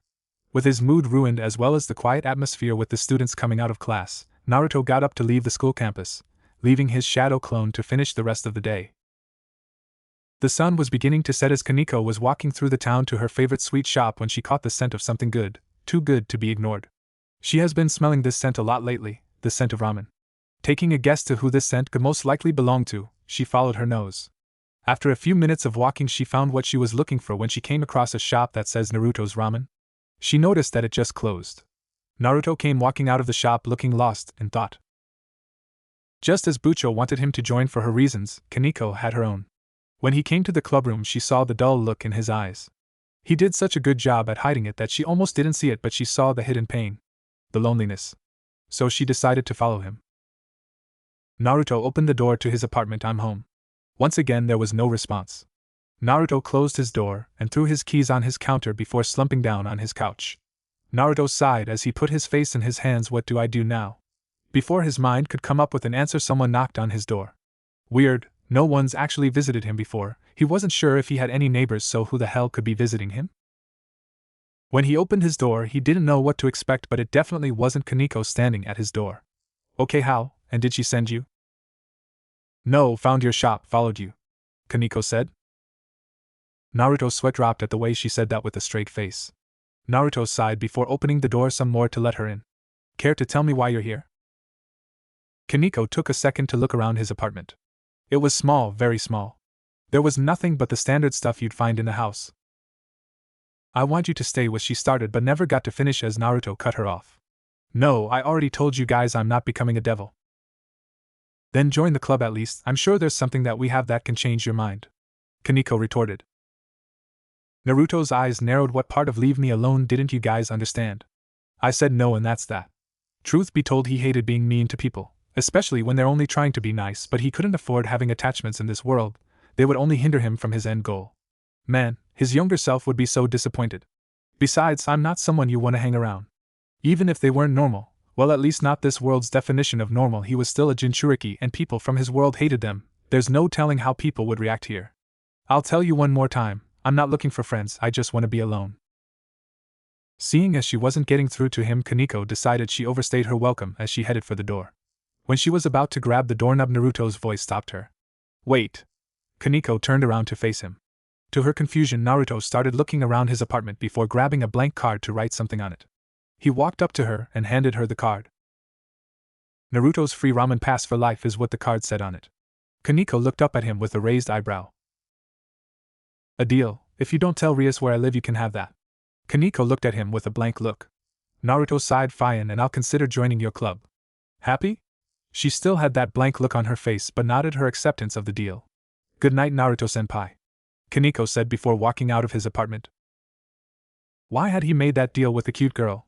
It was simple, really. He had no doubt that if he had let her walk out that door that she would definitely tell Rias where he lived, and bam, there goes his safe haven. On top of that, he still upholds his end of the bargain about the club. He'll think about it and still say no. With this deal, he shuts down any opportunity Rias may latch onto. It was a good idea in his opinion. It would not occur to him until later that he had just made a deal with the devil, a very cute devil, but a devil nonetheless. The next day, Naruto was making his way to his shop to get some work done. Today was Friday, so he thought he could take the day off from school. And by that he meant sending a shadow clone in his place. He walked into his shop and passed by the sitting Rias and Akino as he put on his apron to open up. What the hell? Passed by Rias and Akino? Naruto's mind and body did a double take as he turned around to face the two beauties, confusion clear on his face. Era, surprised to see us, Naruto-san? Akino said with a smile. Good morning, Naruto, Rias said. Though it was obvious Naruto was not pleased to see them, judging by his eyebrow twitching constantly. How did you two find me? Naruto said through gritted teeth. No way, Kaneko just ratted him out immediately like that. He even gave her a free ramen pass. Akino just gave him a teasing smile. Well, your name was on the sign, Fishcake-san. Her words did as intended and irritated Naruto even further as a vein started showing on his forehead. Naruto took a breath to compose himself before asking again. Okay, how did you find my shop? Naruto asked. Rias watched the interaction with amusement before answering his question.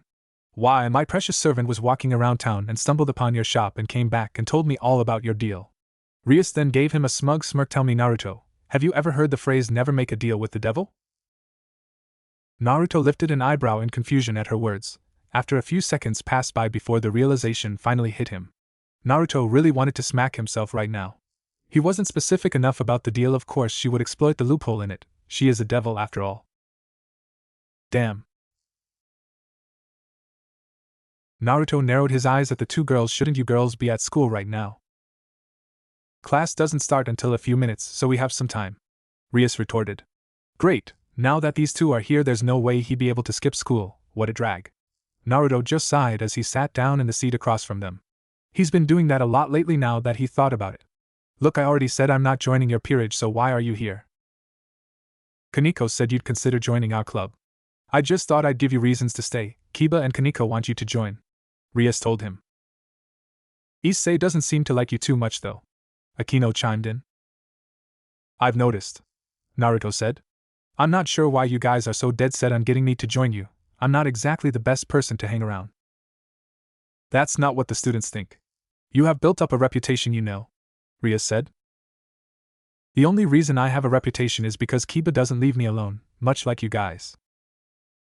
Rias shrugged off his comment before her, and Akino got up and started walking out of his shop. She stopped to look back at Naruto. You coming? What, to school? No. Okay. But you will have to explain to Sauna why you weren't at school today, Rias said. Sauna? The student council girl? Yep, and she takes her job quite seriously, Akino said. Naruto groaned before getting out of his seat to follow the two girls. These two girls were irritatingly stubborn. Was this how his classmates felt about him back then? 'Cause if so, he was starting to understand how they felt. It took a couple of minutes, but the trio finally made it to their school. While he really wanted to ditch them on the way here, there was no doubt that one of the two girls would see his clone, and then there would be questions from the redhead. A lot of the students saw the trio walking together, and of course there was gossip, much to Naruto's growing irritation. Naruto-senpai knows big sister Rias. Kiba-kun must have introduced them to each other. They are the golden boys after all. Rias-senpai always gets the cute boys first. Kiba-kun now Naruto-senpai. It's not fair. Akino giggled at the rumors. Era, these students sure do love to gossip. Rias stopped walking to look at Naruto. You remember where the club is, correct? When Naruto nodded at her words, she smiled. Then I guess we'll see you later, Naruto. She walked away from him with Akino in tow. Akino waved at him while walking by Fishcake-san. Stop calling me that.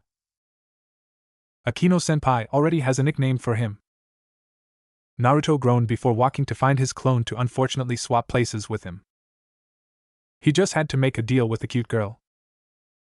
Naruto was seen at the occult research building glaring at the door, as if it offended him somehow. Naruto then grabbed the door handle and walked into the school building. The first one to greet him was Kiba. Naruto? I thought you said no about joining us. I did. I wouldn't be here if Rias and Akino didn't show up at my shop, Naruto said while staring at Kaneko. His pointed stare had zero effect as Kaneko kept munching on chocolate. You made the deal, was all she said. He was really starting to regret striking that deal with her. It's good to see you actually came, Naruto, Rias said. Don't get your hopes up yet, I still haven't made a decision.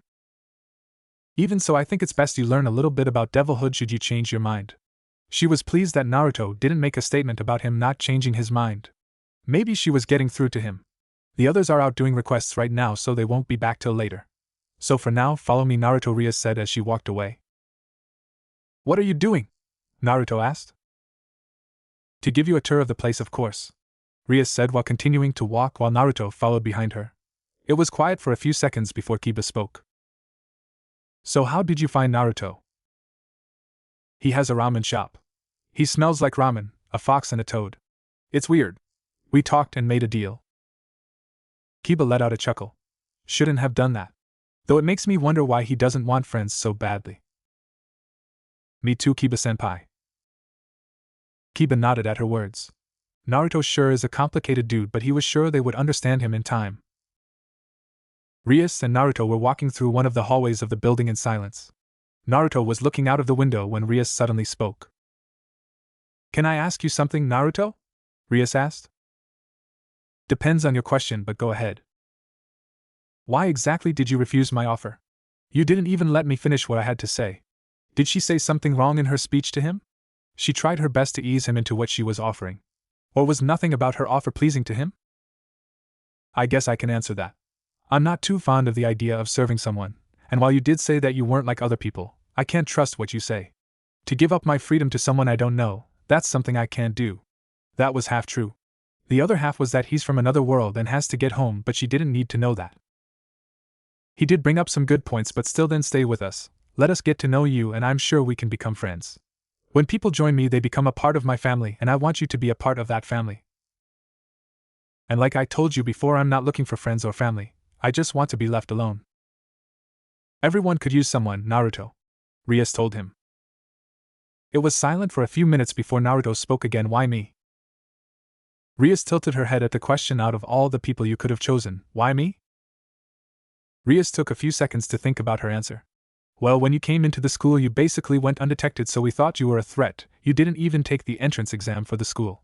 But when I saw you in the hallway, I saw something in your eyes. You seem like you've been through a lot.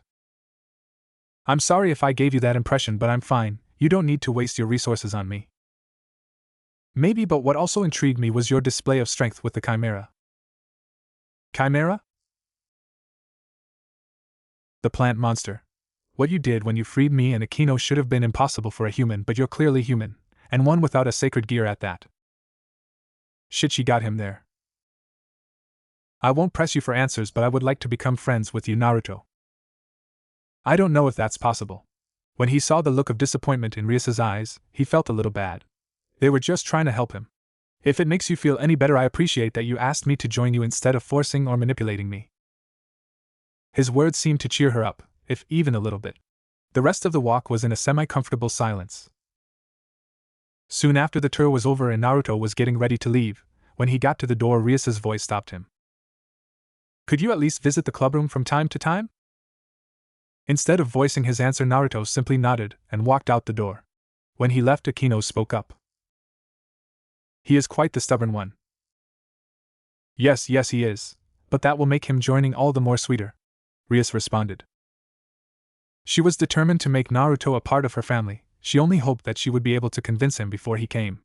But for now, she had 2 cute servants to tend to. It was a couple of hours later when Naruto was walking through the town in the direction of his apartment when he bumped into someone. When he looked down, he saw a head of blonde hair and a female Academy outfit, but with a black sweater vest. The girl got up to apologize when she recognized him. I'm sorry I wasn't Naruto-san? Asia questioned. Hey, he responded. What are you doing here? Asia asked shyly. I'm going back to my apartment. You? Well, I was going to the store for some food for Issei-san, but at the mention of food, Asia's stomach started to rumble a bit. She blushed and looked away in embarrassment. Naruto didn't know whether how embarrassed she looked or how she reminded him of Hinata that compelled him to do this, but he guessed he would never know. Hungry? When she nodded her head shyly, Naruto turned around and walked into the direction of his shop. Come on. Asia stood there for a few seconds following him. After a few minutes of walking, the duo made it to his shop. Naruto walked into his shop and turned on the stove before getting out the ingredients for his ramen to make 2 bowls while Asia sat down. After a few minutes, Naruto placed the 2 bowls while he sat down across from her. Asia clapped her hands together and started to pray. Dear Lord, I come to thank OW. She exclaimed as she grabbed her head in pain. You alright? Naruto asked. He was getting confused. What just happened? I am fine. I forgot devils can't pray to God, Asia said while shaking her head. If it hurts you, why do you pray? Well, I used to be a nun before I became a devil. Oh. Asia looked down at her food before talking. While I'm a little sad I can't pray anymore, I'm satisfied with being a devil. Naruto raised an eyebrow at her words. What about your freedom? Don't you care about that? Without Issei-san and the others I wouldn't be here today, and they have shown me nothing but kindness, she said with a smile. I was alone before I met Issei-san and he became my first friend. I know you said no earlier, but please give us a chance, Naruto-san. Naruto didn't respond to her words as he started eating. Eat up, your food's getting cold. Asia nodded her head before eating her food. After they finished eating, Asia bowed her head. Thank you, Naruto-san. Naruto waved off her thanks as he started to stack up the bowls and take them to the dishwasher. Don't you have your friend to get back to? Don't want to keep him waiting, right? At his words, Asia started to panic a little and she rushed to exit. Naruto smiled a little bit at this. Yes, she definitely reminded him of a young Hinata. His smile faltered when he thought about what Rias told him. Family? Friends? Lord only knew how good that sounded, but to him the Leaf Village was his home. He was born and raised there. On top of that, he had put so much time and effort to try and change people's opinions on him there, and he still wasn't sure what they thought of him now. He also couldn't abandon his friends, he had yet to fulfill his promise to Sakura. There's no way he could leave all that. He was gonna keep up his end of the bargain, while also refusing and then get back to searching for ways back home double time. He was getting home. That's all there is to it. Don't hang around that kid. Stay away from him. You're not welcome here. Get out of here, you monster! Villagers screaming at a young Naruto from all sides. Naruto dropped down to his knees and covered his ears. Please stop. You don't belong here. You'll never be a leaf ninja, let alone the Hokage. Just get out of here already. Make it stop, Naruto screamed. At his words, a flash of white appeared before him. Next thing he knew, everything was silent. When Naruto opened his eyes, he found himself at a setting where two stone statues facing each other with a large waterfall between them. Naruto looked down to find himself being jacked up by someone with a lightning-filled hand. This person was his former teammate and his former best friend. Sasuke Uchiha? Naruto, you pathetic loser, you don't have what it takes to beat me, and you want to know something? You never will. Sasuke screamed as he moved to plunge his Chidori into Naruto's chest, but before it could land, Naruto's vision was clouded once again in white. When he opened his eyes again, he found himself back in the hidden leaf, but it was destroyed and people were dead. When he looked around, he saw everyone he cared about laid on the ground in their own pools of blood. Sakura? No answer. Naruto looked around once more. Kakashi-sensei? Once again no answer. What's going on? Naruto looked around one more time, only to look on in horror to see the girl that sacrificed herself for him. Hinata! Naruto tried to run to her, but he felt himself pinned down by a black rod. Naruto tried to free himself, but no matter how hard he tried, the rod just wouldn't budge. What's happening here? Do you hate me now? A voice said. Naruto looked up to see the leader of the Akatsuki staring down at him. Pain! Naruto hissed. What will you do now? All you held dear is gone. Your home, your friends, and even your sensei. Do you understand pain now, Ninetales? Naruto gritted his teeth. Bastard. What did you do? It's not what I did, Ninetales. It's what you did. What are you talking about? Their deaths are on your hands, Ninetales. They are in this situation because they are protecting you. If you weren't in this village, I wouldn't have attacked, and they would still be alive. No, you're lying. You're just talking nonsense. Shut the hell up. Seems like you still don't understand very well. Pain then took a black rod and prepared to stab Naruto with it. No, Pain, he said before plunging the rod towards Naruto. Naruto tried moving again but was helpless as the rod held him firmly in place. No, no. Naruto jolted awake screaming. He held his head in his hand while taking heavy breaths to compose himself. It's just another nightmare. Naruto looked at his clock. He's only been asleep for a few hours, nowhere near time for school. Deciding he wasn't gonna get any more sleep, Naruto got up out of his bed to brush his teeth. I saved the village from the Akatsuki. I saved everyone, right? So then why does my mind show me that I didn't? Their deaths are on your hands, Ninetales. They are in this situation because they are protecting you. If you weren't in this village, I wouldn't have attacked, and they would still be alive. Naruto replayed the words in his nightmare. Is he really a danger to his friends? I guess he was indirectly responsible, being a Jinchuriki and all. Naruto shook his head to clear his thoughts before finishing up in the bathroom. Naruto opened up his cabinet for something to eat. His cabinet was practically empty, much to his dismay. Damn, looks like I'm going hunting today. Naruto looked back at his calendar. His rent was due in a few weeks, and he was also running low on ingredients for his ramen shop. Last time he checked, he only had enough money for rent and ingredients, so food will have to wait. Great. Naruto sighed before grabbing his fishing rod and bait and heading out the door. It took a few minutes, but Naruto finally reached the spot he uses for fishing. He was surprised to see someone already sitting there. It was a man that looks like he's in his 20s with mostly black hair, with his bangs being gold. He also had a goatee. Naruto decided to just ignore the man as he sat down and threw his fish hook into the water. It was silent for a little while until the man spoke up. Yo. Naruto looked up from the water to face the man. You come around here often? The man had asked him. Instead of giving a verbal answer, Naruto only shrugged his shoulders. Sometimes, huh? It's nice to have some company every once in a while, right? Naruto only nodded his head. Naruto was confused when the man started laughing out of nowhere. You don't talk much, do you, boy? Sometimes, was Naruto's only reply. Oh, so you do talk. So what are you doing out here? Shouldn't that be obvious? I'm getting fish. Naruto was only further confused when the man started chuckling again. You're a funny one, boy. Huh. Anyway, since you don't come here often, you picked a good spot for fishing. Not a lot of people come around here, so there's plenty of fish. Naruto only nodded his head in response. The man didn't say anything else, so the duo sat in a comfortable silence. After a few hours, the sun was up and Naruto was sitting in his shop, deciding to skip school altogether today. During his trip to the fishing spot, he learned something about the man there. Apparently, he was a researcher of some sorts. He didn't really go into detail about what he did research, so he's assuming it was something perverted. Before he could dwell further on the topic, two people came into his shop. Naruto groaned inwardly when he saw the two girls that had been constantly finding him for the past week. Rias Gremry and Kaneko Tuju. Rias waved at him when she saw him. Hey Naruto. Hello Naruto-senpai, Kaneko said.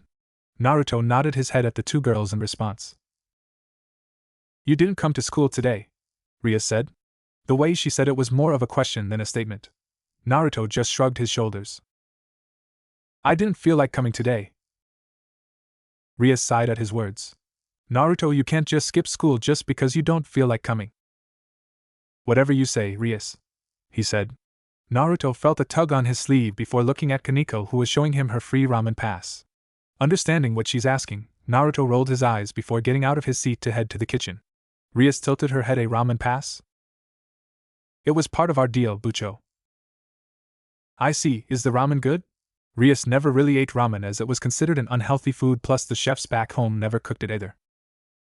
I don't know, Bucho. This is my first time trying it, Kaneko said while watching Naruto make her food in the kitchen. After a few minutes of silence, Naruto came back with the ramen in his hand. He placed the bowl in front of Kaneko. Thanks for the food, Kaneko said as she broke a pair of chopsticks in two and tried out the ramen. Her eyes widened a little bit and started to eat it at a faster rate. Naruto inwardly smirked at this. He then turned to Rias. Did you want a bowl, Rias? When she didn't answer, Naruto asked her again. Once again, he received no answer. This caused Naruto's eyebrow to start twitching as he then started snapping in her face. His snapping finally caught Rias's attention as she looked at him. Huh? Sorry, Naruto, what did you say? Naruto raised his eyebrow at her. I asked if you wanted a bowl like twice already? Rias nodded her head at him in response. Already finished with her bowl, Kaneko sat her bowl down and looked at her president in concern. Bucho? Are you alright? Rias looked at her rook and nodded her head. I'm fine, just thinking about things. Kaneko nodded her head and decided not to push the issue. Naruto soon came back with another bowl of ramen and gave it to Rias. Kaneko then handed her bowl back to Naruto, asking for seconds. Naruto gave her a surprised look. You're finished already. I just gave you that 2 seconds ago. Wow, she ate that faster than he ever did. It was good, Kaneko said. Naruto groaned before taking her bowl out of her hands and walking back to the kitchen. At the rate she just finished her first bowl, Naruto was already regretting giving her that free pass. Rias giggled a little bit at the interaction. Is it really that good? Kaneko nodded her head before answering. Very good. Taking her word for it, Rias broke her chopsticks apart and tried the ramen. Her eyes widened when she finished tasting it. Wow, it really is good. Kaneko just nodded her head in agreement. A couple of minutes later, the duo finished their food. As they set their chopsticks down, Rias spoke to Naruto. You are coming by the clubroom later, right? Naruto frowned at her words. Do I have to? No, but we would appreciate you stopping by. You still have yet to give us an answer, you know. Instead of giving her a verbal answer, Naruto just sighed and nodded his head slowly. Rias then smiled at Naruto before paying for her ramen. The duo got up to leave. Thanks for the food, Naruto, Rias said while waving at him. Bye, Naruto-senpai, Kaneko said before leaving with Rias. Naruto gave them a lazy wave. Once the girls were far enough away, Naruto sighed before slamming his head on the table. Naruto was feeling conflicted right now. He did say that he had no interest in joining Rias's peerage, and he meant it, but he couldn't say the same about joining the occult research club. He was starting to not mind the group's company anymore. Rias and the others seemed like they really wanted him to join. Rias and Kaneko certainly have been trying their best to convince him this past week. The others also tried to convince him, with the exception of Issei, but not as much as those two were, and despite what he told himself, these guys were starting to grow on him. If he was being honest with himself, he was getting tired of being alone again. And he wasn't sure if he hated that fact or not. Issei was riding his bike to one of his summons when his mind started to drift off. He didn't understand why Bucho could want someone like that blonde bastard on her peerage. Okay, so maybe he didn't like the guy because he was being mean to Asia. I mean, come on, how can you be mean to Asia of all people? She's the sweetest girl Issei ever met, and he didn't even apologize. But then again, he hasn't really hung around the man, so maybe he had a reason to be mean to her. Asia did tell him about what he did for her a week ago, so maybe there was someone nice under that cold demeanor. On a different note, Bucho seems to be out of it lately. She's been spacing out more often as well as starting to train him in Asia for what? Issei did not know, but if he had to become stronger for his journey to become the harem king, he would not complain. When Issei got to the address of the person who summoned him, Issei knocked on the door. Issei didn't know what to expect when that door opened, but it definitely was not a big burly dude in a magical girl outfit. Issei took a step back to look up at the man. Girl? He didn't really know. Did you summon a member of the Gremory household? Correct, Nyo, I have a wish, Nyo. And that would be? Issei said with fear creeping up into his voice. Make me into a magical girl, Nyo. Issei's sweat dropped. Why oh why did he get the weird one? Rias was just about to explain the importance of a familiar to Issei and Asia when Naruto walked into the clubroom.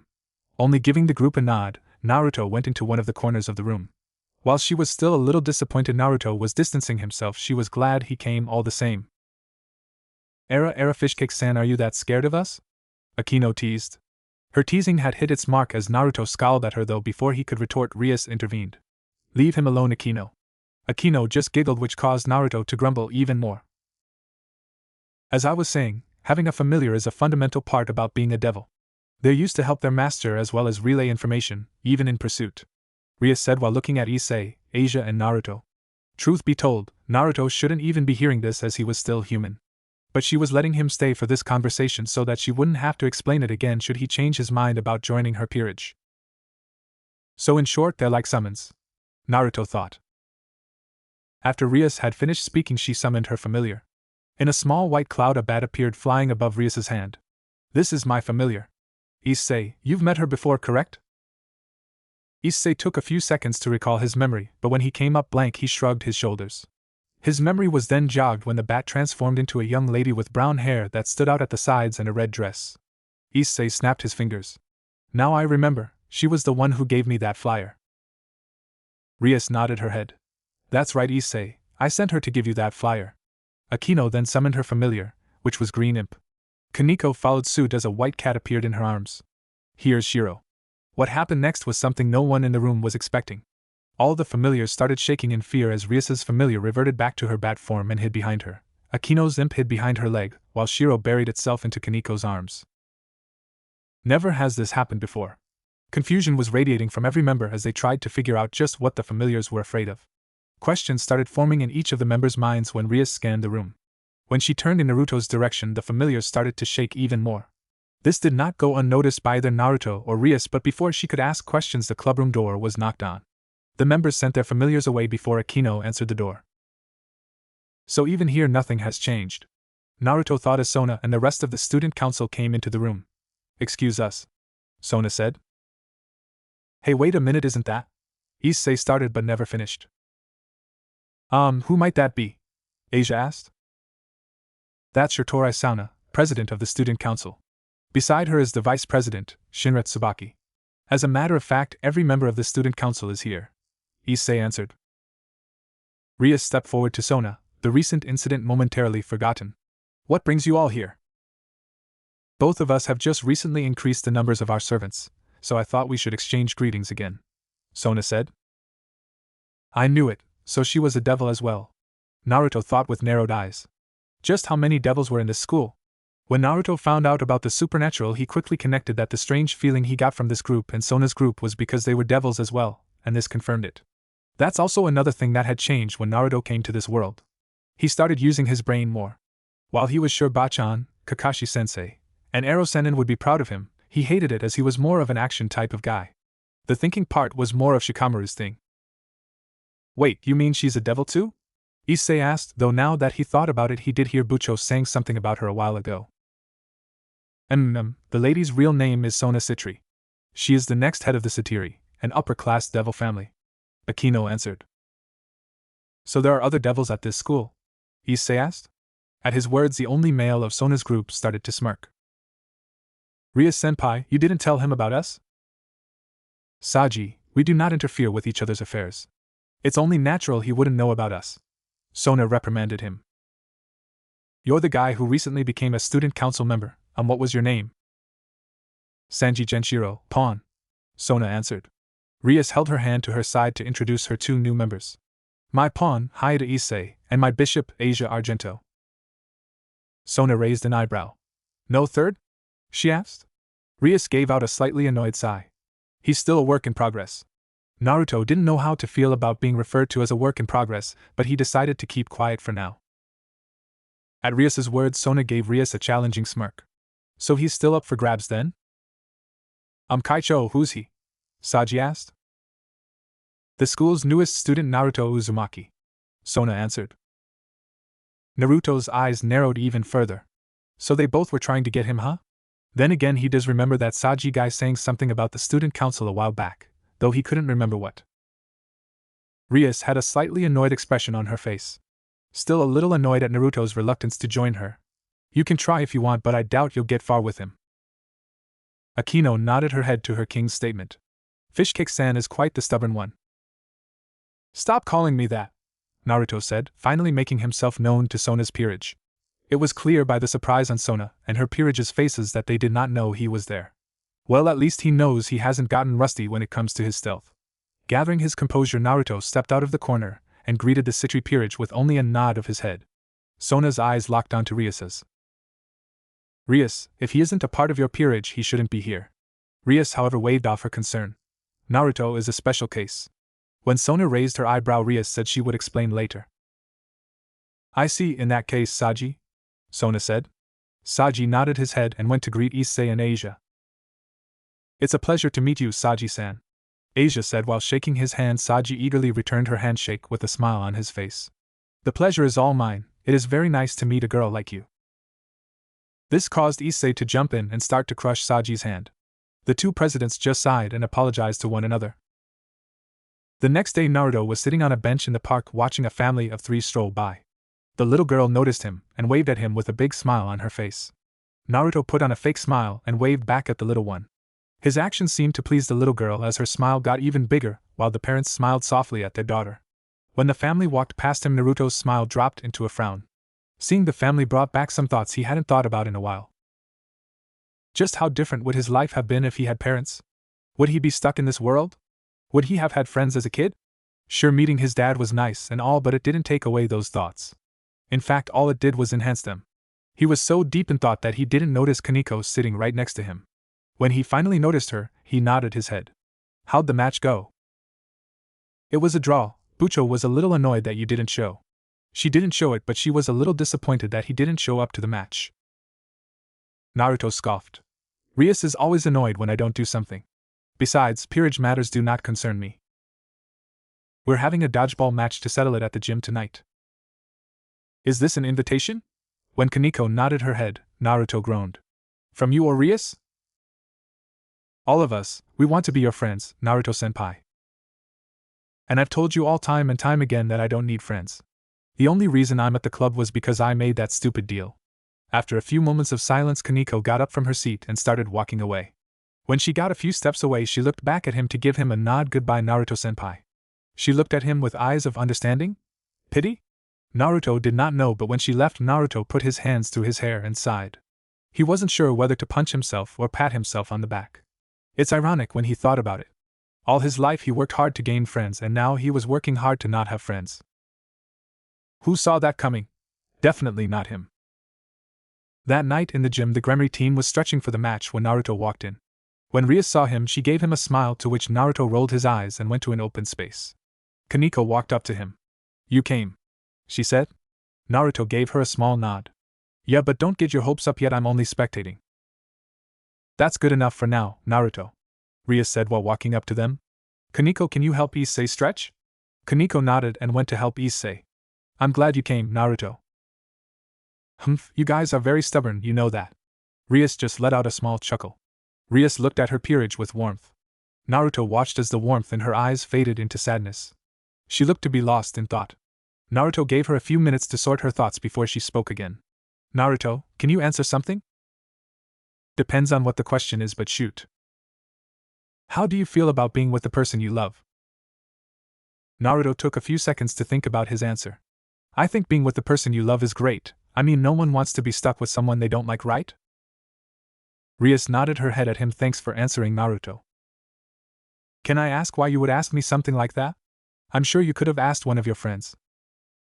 Rias looked at him with a look he really couldn't determine. It was something I was thinking about lately, and I wanted an outside opinion, Rias answered. Naruto nodded his head in understanding. He knew she was keeping information. He wouldn't be a good ninja if he didn't know when someone was lying or keeping information, but he knew it wasn't his place to pry. They weren't friends after all, so she had no reason to tell him.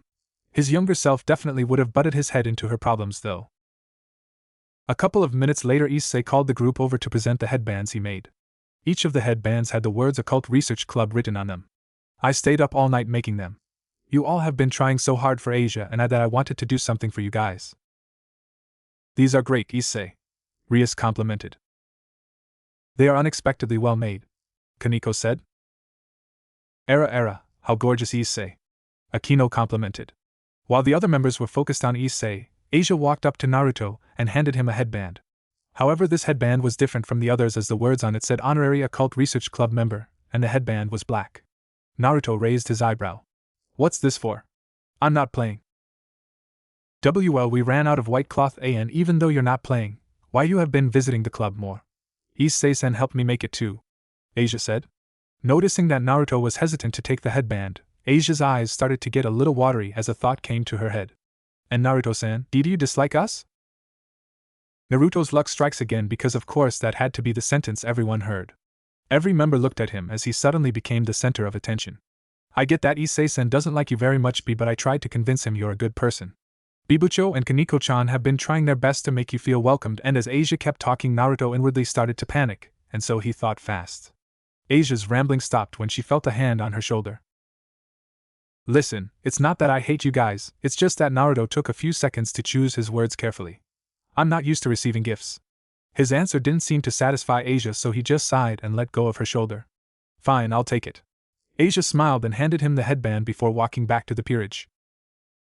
Naruto took a few seconds to look at it. The headband really reminded him of the one he lost during his trip to this world. Naruto just shook his head before putting the headband in his pocket. The rest of the peerage smiled at the scene, glad he was starting to come around. A few minutes of stretching later, Sona and her peerage came into the gym, and the match was on. Sona was still a little hesitant about Naruto being there, but was assured by Rias that he could handle it. A lot of magic-enhanced throws later, the game was in its later stages. Sona just threw the dodge ball at Issei. Issei tried to dodge the ball, but it kept following him everywhere. Naruto was pretty sure a heat-seeking dodgeball was cheating even with this type of game. Naruto watched as the ball chasing Issei took a downward trajectory. Oh no. Naruto cringed when the ball slammed right into Issei's manhood. Issei squealed in pain as he fell over. Yeah, he was definitely out of this one. They may not be friends, but Naruto could wholeheartedly say he felt bad for the pervert. Getting hit and the balls sucked. Despite Issei's pain, he managed to crawl towards Naruto and tag him in. I will take back everything I said about you if you avenge me, he said. Naruto looked up at the rest of the members to see that they too wanted him to join. Naruto sighed before nodding reluctantly and taking off his blazer. So much for being a spectator. When he stepped on the floor, he noticed that there was quite a few of Sona's peerage left. Naruto cracked his neck, knuckles and arms before getting into a ready stance. The whistle was blown and the game was back on. Citri-style backspin shot, Sona called out as she launched the ball straight at Naruto. That again? Naruto thought as he started to run, just like before the ball started to follow him. Naruto skidded to a halt and ducked as he let the ball pass him. As expected, the ball made a beeline for his back. Naruto, that's the same move that hit Issei. Dodge it, Kiba warned him. Naruto, however, stood there in place. Rias was about to move to intercept the ball when Naruto turned around fast and caught the ball with one hand, stopping it in its tracks. Sona stared wide-eyed at Naruto. Out, the referee called out. Naruto turned around to look at Sona's peerage and smirked. I guess it's my turn. After the dodgeball game, Naruto was in his apartment taking a shower. After the Occult Research Club had won the game, they went to celebrate before going to the familiar forest, as Rias called it. They invited Naruto to celebrate, but he declined. His mind drifted back to what Rias had said and done before he left. Flashback. Rias took a step forward to Naruto. It's a shame you won't celebrate with us, so I'll just do this. Rias took another step forward and brought her arms around him. Naruto's whole body froze when she did this. You didn't have to come and help us today, but you did, and for that I thank you, Naruto. Naruto didn't know how to react. He can't remember the last time he received a hug. At least not the one she was giving him. Was he blushing? Probably. Naruto slowly nodded his head. Why, you're welcome. When she let go, it took him a couple of seconds to compose himself. He nodded his head at the rest of the members before parting ways. Flashback end. Rias had caught him off guard, way off guard, and she was acting a bit strange today as well. At the ramen shop and at the gym, the question she asked him was weird too. Naruto turned off the shower, stepped out of the small tub, and grabbed a towel to dry himself. Despite what he told himself, he found himself starting to worry about her. After thinking about today's events, Naruto shoved his head into his towel and groaned. He tried to deny it, but there was no denying it anymore. The Gremory peerage were slowly becoming his friends. Damn it. Sona watched as her friend/rival made yet another mistake in their game of chess. Sona led Rias into a trap by moving one of her pawns. Rias took the pawn, but that's exactly what Sona wanted her to do. Check. Rias clicked her tongue when she realized she got caught in a trap. What's on your mind, Rias? Rias looked up from the board at Sona with a questioning look. You don't make this many mistakes when we play chess. You are also not focused. Having been caught, Rias just groaned and lay back in her chair. When she did this, Sona raised an eyebrow. I see, is it Uzumaki-san or him? Rias just groaned again. So it's both. I tried convincing him through the club, but he just won't budge. Speaking of Uzumaki-san, you still haven't told me why you allowed him in your club despite him not being your servant, Sona said with narrowed eyes. As I said before, Naruto is a special case. You remember the rumor about the Chimera, correct? It wasn't too long ago. When Sona nodded, Rias began telling the story of Naruto's unexpected appearance. When she finished with her tale, Sona had a look on her face that said she didn't believe her. I know it sounds absurd even for us, but it's true. Outside of the club, I only see him at his shop, Rias said. I see, Uzumaki-san seems to be quite the handful. But if he's good at avoiding you, how come you keep finding him? Well, Kaneko is the one who always finds him. I still haven't found any of his hiding places. There was a tiny bit of jealousy behind her words, but mostly she was happy that Kaneko found him to begin with. She figured that Naruto was skilled in stealth if she goes off of what happened with the Chimera and Sona's reaction to him revealing himself in the clubroom. Uzumaki-san seems to be quite the mystery. Rias nodded her head. A mystery I plan to unravel. Naruto was a stubborn one, she knew, but she wouldn't give up on him no matter how many times he said no. She didn't know his story, but judging by what she saw in his eyes the day she walked past him and the melancholy look she often saw when he was with them, something had happened. Are you sure you should be focusing on him? I get that you want to strengthen your peerage, but you're running out of time. Rias closed her eyes to take a breath, then reopened them. Can I ask you a favor, Sona? When she nodded her head, Rias continued. I know this may seem greedy, but let me have Naruto. I know he's up for grabs and I don't know why, but I really feel like him becoming a part of my family would do him some good.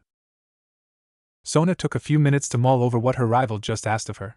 If what Rias told her about the Chimera was true, then she could lose out on another potential powerhouse. Then again, she has never seen her rival this determined to have someone in her peerage. Uzumaki-san must have really caught her eye. Fine, I'll step aside for now, but if you don't manage to convince him, there are no complaints. Rias nodded her head in thanks. I owe you one, Sona, she said before leaving. Naruto was sitting at his tree as he thought about the way Rias had been acting this past week. Her spacing out, the way she looks at every couple that walks by her, as well as that question she asked him. Naruto then thought about a conversation he once had with his Bachan. Flashback. So why did you call me here, Bachan? A 13-year-old Naruto asked. In front of him was his closest thing to a mother figure. Sit down, Naruto. I have something to teach you, Tsunade said. Naruto sat down eagerly at the words teach. Well, what is it, a new jutsu? Are you gonna teach me how you have so much strength? Tell me, Bachan, Naruto said while bouncing in his seat. Tsunade smirked at his enthusiasm before walking behind her desk before pulling something out. Nope, either of those things, Naruto? Tsunade then dropped whatever she was holding on her desk, creating a decently loud thud. She had great amusement watching the color drain from Naruto's face. Oh no, my worst nightmare, Naruto thought. He hasn't picked up one of these since he graduated from the academy. A stack of books. Bachan, why are you giving me a stack of books?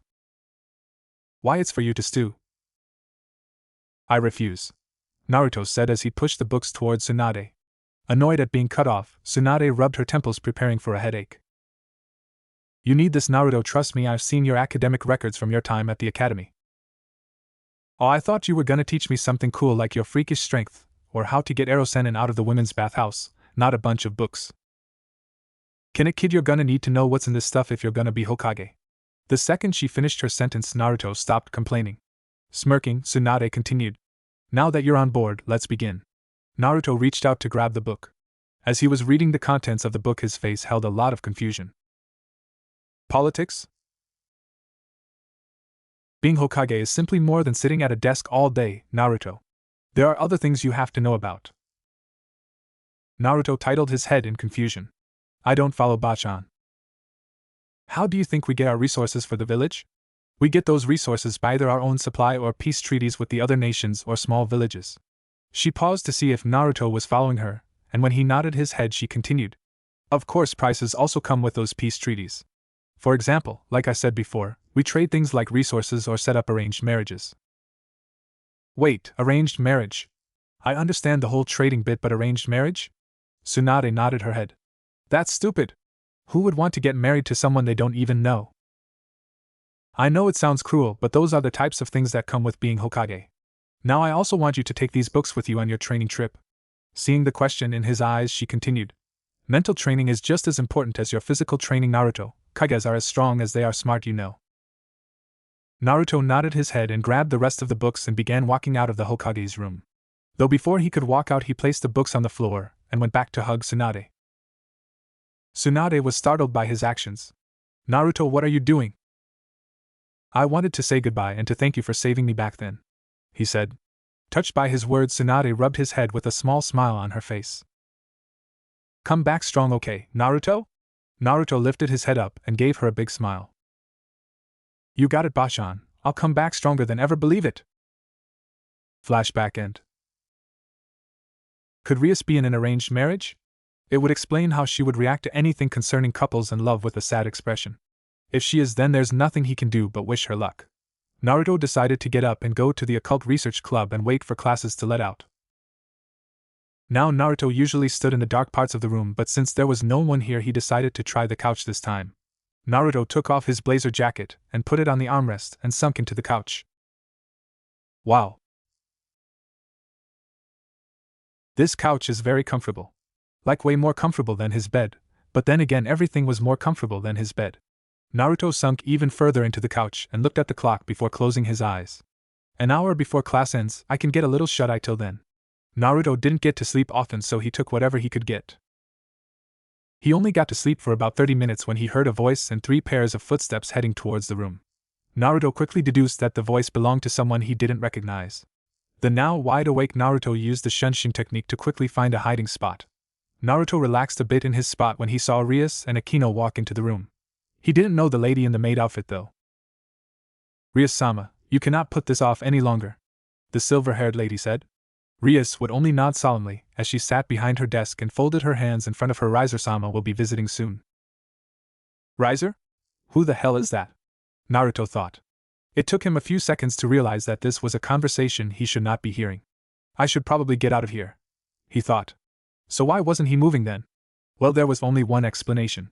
He was a ninja and he was curious. Maybe he could find out whatever was bothering Rias this past week.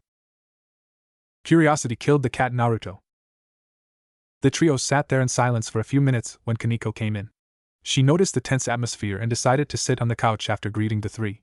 It was when she sat on the couch did she notice Naruto's jacket sitting on the armrest of the couch.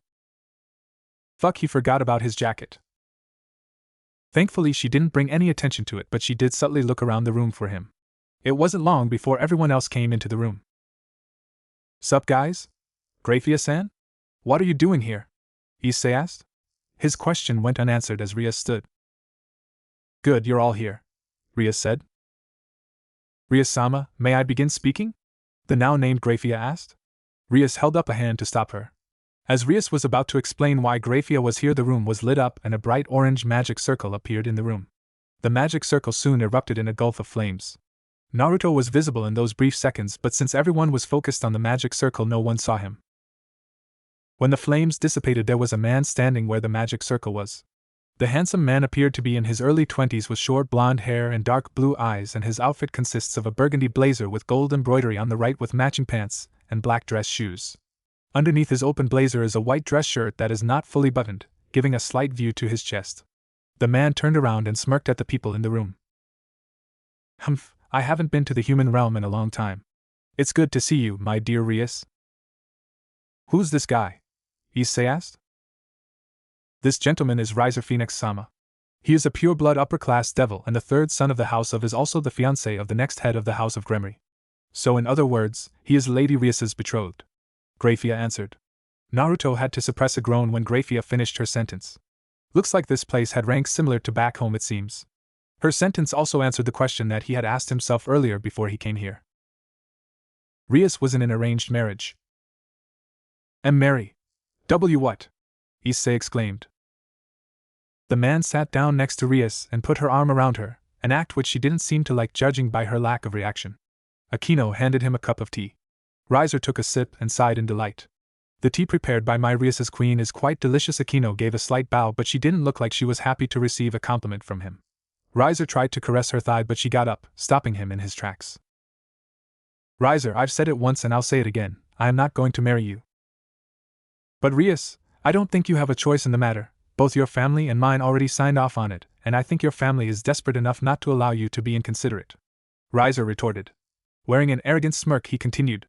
Rias, my dear, it's important for this marriage to happen.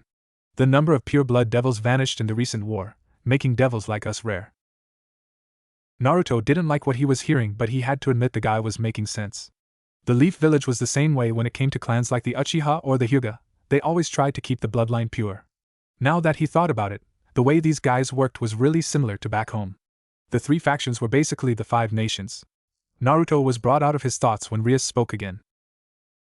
I don't intend to bring shame to my family, but I will marry whomever I wish. Rias, you too know that I bear the reputation of the House of Phoenix just as you hold the reputation of the House of Gremory. I will not have you besmirching our name, Riser said with steel in his voice. He then looked to each of Rias's peerage members before looking back at Rias. Even if I have to incinerate all of your servants, you're coming back to the underworld with me. It was then Rias glared at Riser. Don't you dare lay a finger on my servants, Riser, Rias said while flaring her power. Riser matched her by doing the same thing. Grafia stopped them before they could go into a show of dominance. I was ordered by my master to step in should things get out of hand. I will not hold back. When she finished, both Rias and Riser powered down. Riser shrugged and threw his hands in the air. When told something like that from the Ultimate Queen, even I become fearful. Ultimate Queen? Naruto thought. He would say he never heard of her, but he knew jack shit about anything supernatural, so meh. If this matter cannot be resolved peacefully, then my master assigned me a last resort, Grafia said. Rias looked at her questionably. Last resort? What are you talking about, Grafia? She asked. Rias-sama, if you wish to be insistent on not marrying Riser-sama, she is to settle it with him in a rating game, Grafia said. In her mind, though, she was scanning the room, having sensed a foreign energy before it quickly vanished. Rating game? Where have I heard that? Issei thought about it for a few seconds before Sona came to mind. Oh right, the student council president mentioned it before. A rating game is a chess-like game that noble devils engage in where their servants compete in battle, Kiba explained. This is why those of us called evil pieces are given powers modeled after each chess piece. Akino finished for him. My dear, I have played rating games time and time again and have gotten many victories. Meanwhile, you and your servants can't even qualify for one, Riser said snidely. Rias and her peerage glared at him while Naruto just rolled his eyes from his hiding spot. To him this was nothing new, textbook in need of an ass-kicking. But he did inwardly cringe when he heard that they had 0 fighting experience. They were at a huge disadvantage. Only mature devils have ever been able to participate in a rating game. In short, we're at a huge disadvantage, Issei said. Kaneko nodded at his words.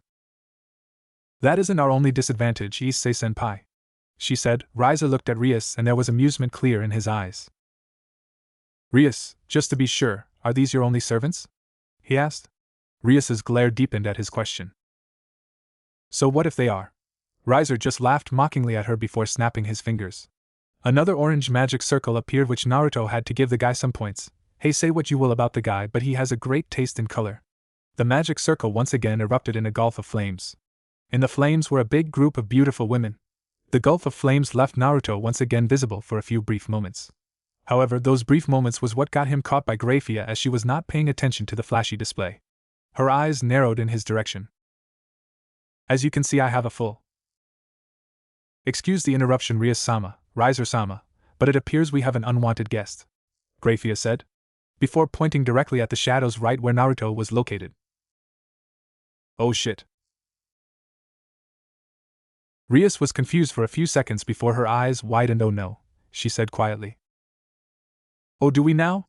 Riser said as he gathered up his flames. Rias tried to stop him, but it was already too late as he shot his flames at Naruto. Naruto jumped to the side to get out of the way. It was successful in forcing him into the light, however. Who are you? Grafia demanded. Naruto's hair stood on end when she stepped forward. Naruto instinctively had his hand near his pouch ready to defend himself if need be, something which Grafia took note of. Rias, I thought you didn't have any more servants? Riser asked. Well, I didn't exactly answer your question, Riser, Rias said. On the outside she was calm and collected, can't say the same for her mind though. She was both impressed and mad at the same time. She was mad that he was eavesdropping, but she was impressed that he had managed to sneak up on them not once but twice now. He had also dug her a hole, so she was mad about that too. Her peerage was in the same state as her, especially Kaneko. Last time she was able to catch his scent. This time she didn't catch anything besides his jacket. I'll ask again, who are you? Grafia said again, albeit with a little more steel in her voice. She mentally noted that he was the source of the foreign energy she sensed earlier.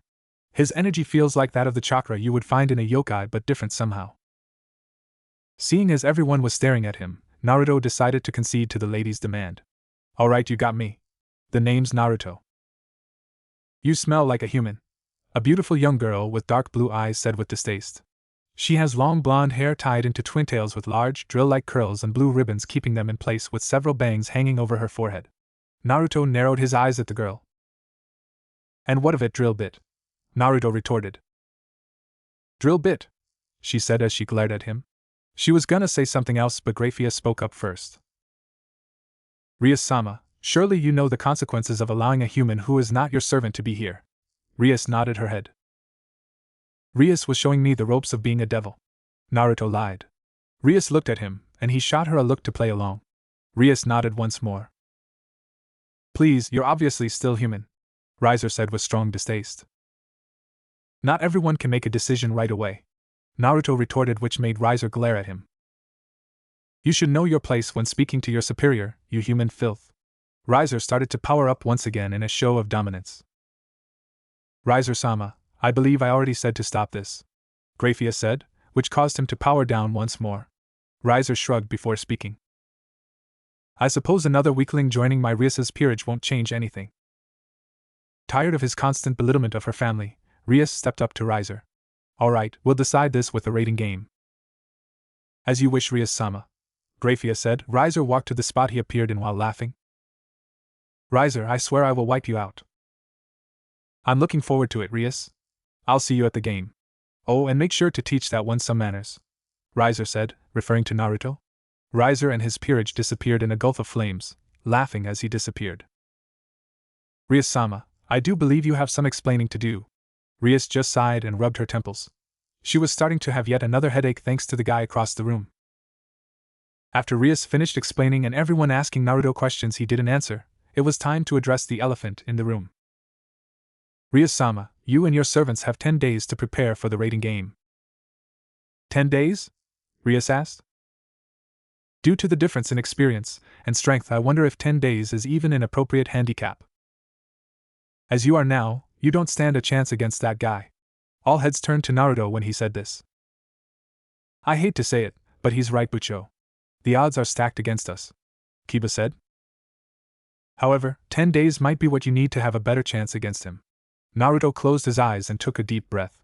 He said he didn't want to get involved, but these guys have been nothing but nice to him even when he tried pushing them away, and he wanted to repay that kindness. Even if he wouldn't join them, he could still help them out. Plus, he really didn't like that Riser guy. And I might be able to help you guys. His words surprised every member of the Gremry peerage. What do you mean, Naruto? Rias asked. I can't help you guys with magic, but I can make you stronger in other areas. Sorry, but this matter is for peerage members only, Grafia told him. But unlike Riser and the girl from earlier, she held no distaste. It's okay, Grafia, we'll take any help we can get, Rias told her. If you insist, Rias-sama. Wait, I have a condition. When Rias nodded her head, he continued. If I help you out, will you finally leave me alone about this peerage thing? The Gremry peerage looked disappointed at his words, but Rias nodded nevertheless.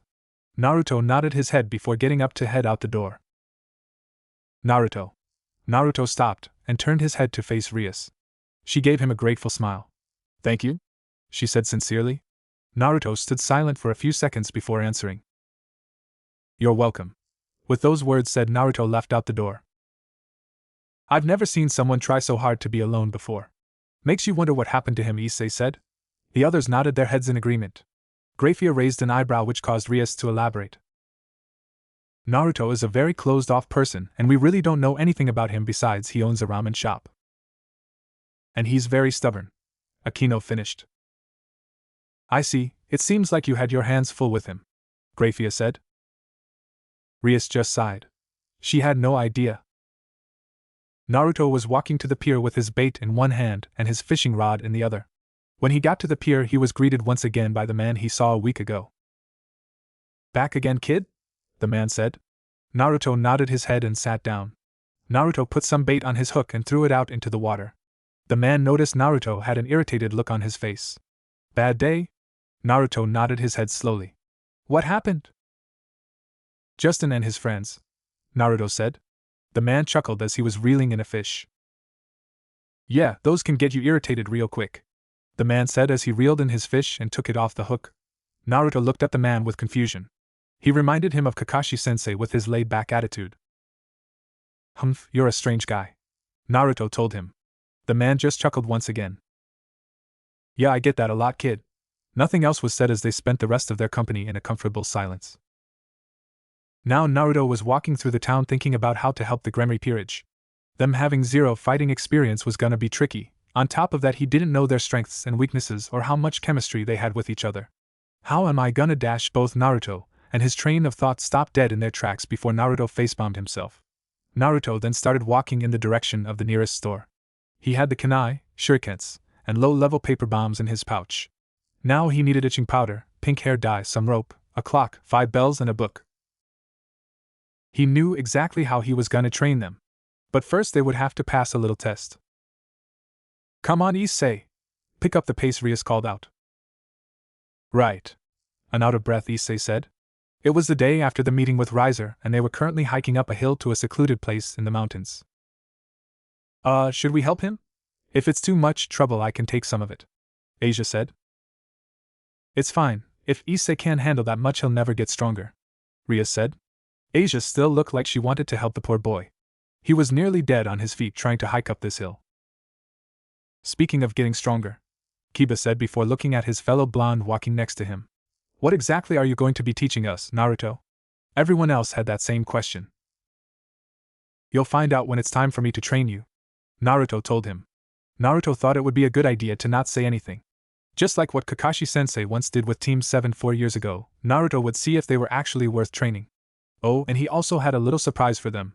Naruto found himself smirking. This was gonna be fun. When they got to the location, Naruto could honestly say he was impressed. The building they were apparently staying in was an extravagant several-story mansion with dozens of windows. It made the Hokage's building look like an ant. Next to the mansion was gazebo, which was next to a pond filled with clear water. Wow, this looks fantastic, Asia said with amazement. Okay everyone, let's head inside and start training right away, Rias said before walking towards the mansion. Issei looked at her with wide eyes. Right away. Bucho, you won't let me rest, will you? Issei exclaimed. Rias turned around to give him a teasing smirk. Nope, now let's go. Issei groaned before sluggishly following his king. Naruto, however, decided against following the group and decided to get his Death Derm training exercise set up. Where are you going?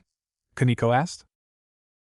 I'll be setting my area up in that part of the forest, Naruto said while pointing to an area a little ways away from the mansion. And remember to skip lunch, Naruto said as he resumed walking away from the group. Every member had the same question in their heads. Just what was Naruto planning for them?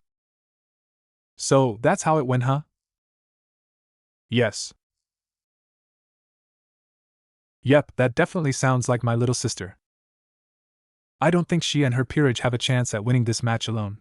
However, Surzex-sama. The now named Surzex raised an eyebrow and questioned, "Oh? Do go on, Grafia. A human by the name of Naruto Uzumaki has taken to training Rias-sama and her servants. Apparently in Rias-sama's words he is unnaturally strong, even for humans aware of the supernatural. On top of that he had managed to successfully hide from everyone in the room, including me for the most part." Her words caused Surzex to straighten up in his chair. His energy is also strange, he doesn't have magic and his energy is similar to that of a yokai's chakra yet different, Grafia said. Surzex seemed to mull over her words for a few minutes before speaking. Do you think it might have a connection with the energy spike a year ago? It might be.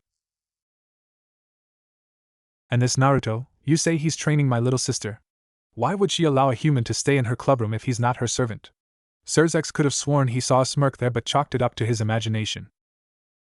Rias-sama has been trying to recruit this boy as she did the holder of the boosted gear, but unlike the holder of the boosted gear, she hasn't had much success. She says the boy is very stubborn. His refusal to join has gotten under her skin quite a bit. Surzex chuckled a bit before relaxing in his chair once more. Looks like things just got a little bit more interesting. Alright, let's begin, Naruto said. It was in the evening and the Gremory peerage were facing him all with questioning looks on their faces. They were even more confused when Naruto clicked the clock to start the timer before pulling out 5 bells. This is a test, all you have to do is take these bells away from me, simple right? Jingle. Seems simple enough, what's the catch? Rias asked. Everything had a catch when it came to stuff like this. Naruto was a little pleased with her quick uptake though he didn't let it show. He knew that after this there would be a lot of questions thrown his way. Of course there is a time limit, you'll have until 10 o'clock to get these bells. If you can't get these bells, you all will go without dinner and be tied to those logs over there while I eat my dinner in front of you, Naruto told them. Wait, so that means you told us to skip lunch so you can eat in our faces? Issei exclaimed. Yes and no. TCH, stupid blonde bastard, he grumbled. But Fishcake-san, there's only 5 bells and they are 6 of us. I do believe you miscounted. Or is Asia not participating?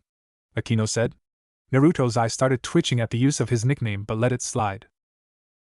No, I didn't miscount, and yes, Asia is participating. Just because she's not a fighter doesn't mean she can't contribute. If Asia is participating then that means one of us is not getting a bell, Kiba said. Naruto nodded his head. Like I said before, if you do not get these bells you will be tied to one of those logs. Either way, one of you 6 is not getting a bell. Anything goes in this exercise. A look of understanding came across each of their faces. Everyone ready? Alright, begin. And so the bell test begins. Yuto, Rias said. Even though it was one word, the tone of her voice made it sound like a command. Right, Kiba said before using just enough of his speed to blitz Naruto. He made a stab at Naruto's torso using the wooden sword in place of a real one so he didn't hurt Naruto. They were holding back. Bad move. Kiba was surprised when Naruto parried his stab attempt and tried to disarm him. Kiba, however, recovered quickly and turned the stab into a horizontal slash. Naruto sidestepped his slash and hit him with a left jab before hitting him with a front kick to his gut, which had him sliding back to his original spot. Another thing, if you don't come at me like you mean it, you'll never get the bells, Naruto said. Rias narrowed her eyes, taking Naruto more seriously. Now, let's try this again. Begin. This time the Gremory peerage sprouted their wings and took the skies, far out of his sight. Well, Issei grabbed a blushing Asia and flew away. Right, he forgot they can fly. Welp, while they were plotting God knows what, Naruto plopped himself on the ground and pulled out a book he brought from the store. The cover had a kid with spiky hair and monkey tail riding a dragon. He didn't know what it was about, but it looked interesting enough. And now we wait. Rias and her peerage flew into cover behind a group of trees so they could come up with a plan. Bucho, what do we do? Issei asked. If Naruto wants us to fight like we mean it, then that's what we'll do. Our objective is getting those bells off him, so Kaneko, I want you, Yuto, and Issei to keep him busy. Issei, I want you to use your boosted gear.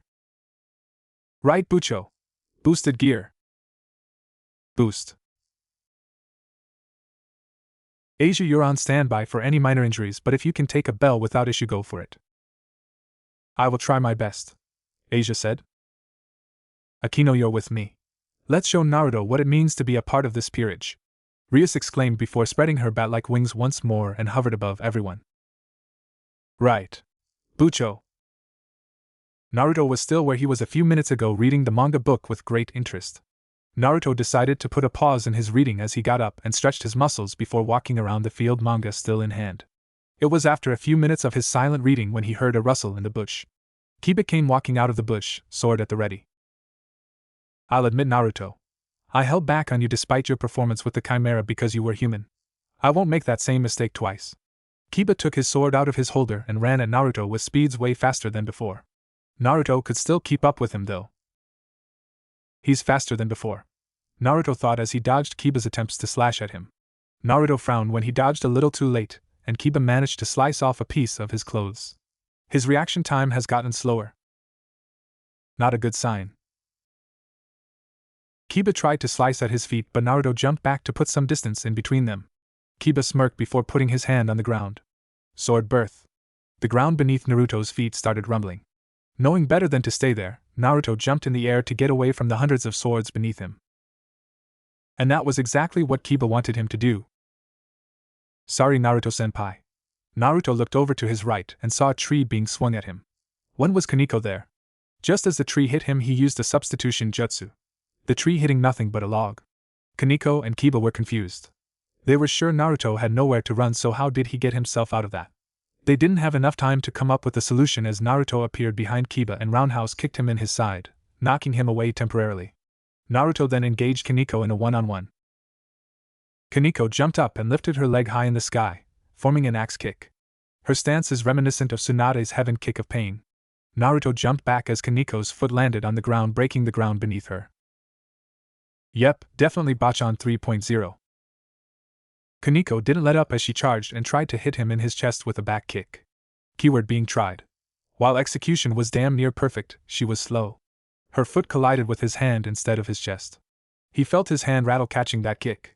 A little ways away was Akiba getting back on his feet from the roundhouse Naruto gave him. Who knew Naruto could fight so well?